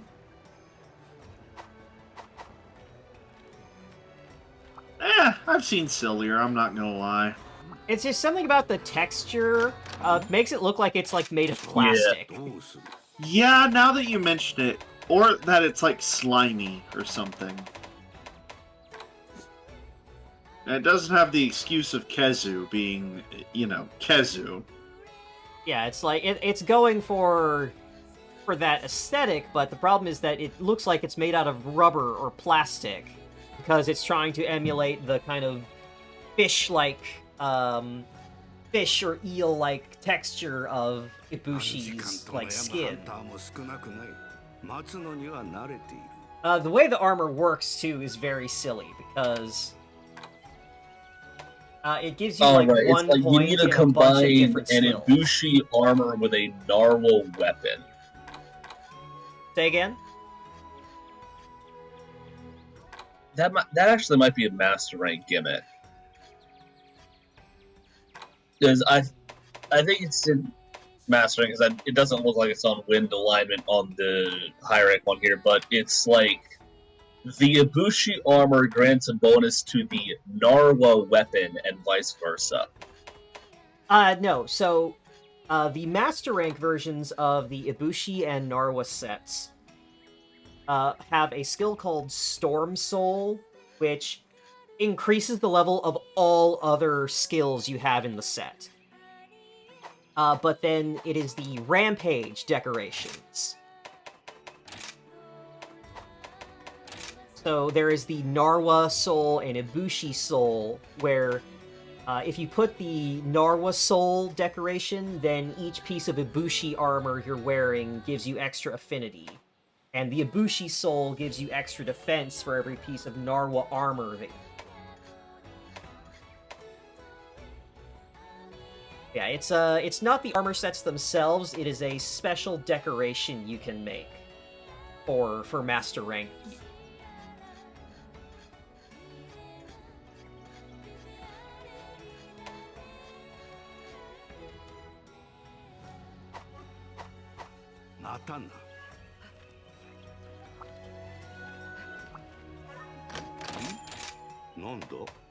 I think the Ibushi like weapons are kind of cool looking though. I like the blue.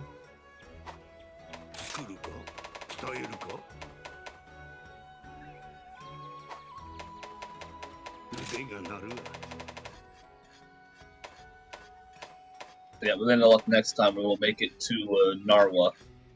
Narwa. Narwhale. Narwhals swimming in the ocean, cause I come ocean, cause they are so awesome.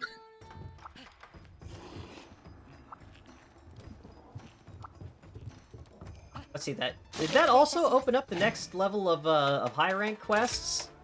No, we have 2 more for that, because for some reason it puts the rampages in, like, midway through a rank. またどうぞ。 How odd. Yep. Alright, but yeah, then that means that next time we will be tying up we'll be finishing up high rank. Yeah.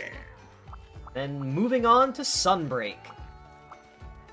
Yeah, I'd say definitely move on to Sunbreak rather than faffing about getting the high rank up to unlock the later stuff there. Both because that's going to take a lot of grinding, but also because I want to get to the switch skills in Sunbreak. Yeah.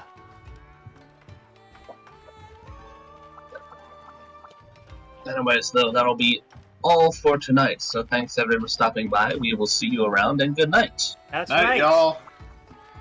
Next time, as in Tuesday, right? Instead, you will be stuck with me until then. Ha ha ha ha ha ha. Oh, the Tuesday horror. is also going to be when GFL 2 releases, which I'm looking forward to checking that out because it's supposed to be kind of XCOM-like in gameplay.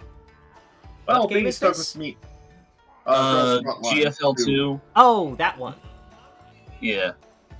The one that also has the immaculately rendered Y2K feet. Yeah, no, some of my friends have been posting like video posted to Twitter of stuff that's in the new Girls Frontline thing, and everyone's going like, "Wow, they're going after that Snowbreak audience, huh?" Yeah. I should note being stuck with me is terrifying because I'm streaming Ancient Roman. God help us all. Like, is that a game, or are you going back in time? Ancient Power of Darkside, the worst JRPG ever made. Not even just for the PS1, just the worst ever made. I do not say this lightly.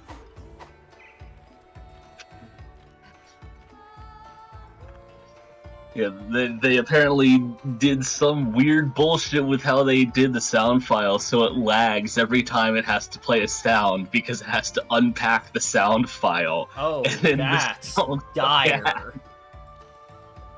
It also the best weapon in the game is purchasable in the middle of Act 1 of the first disc. It puts anything it hits to sleep, including the final boss. Yeah, that seems really strong.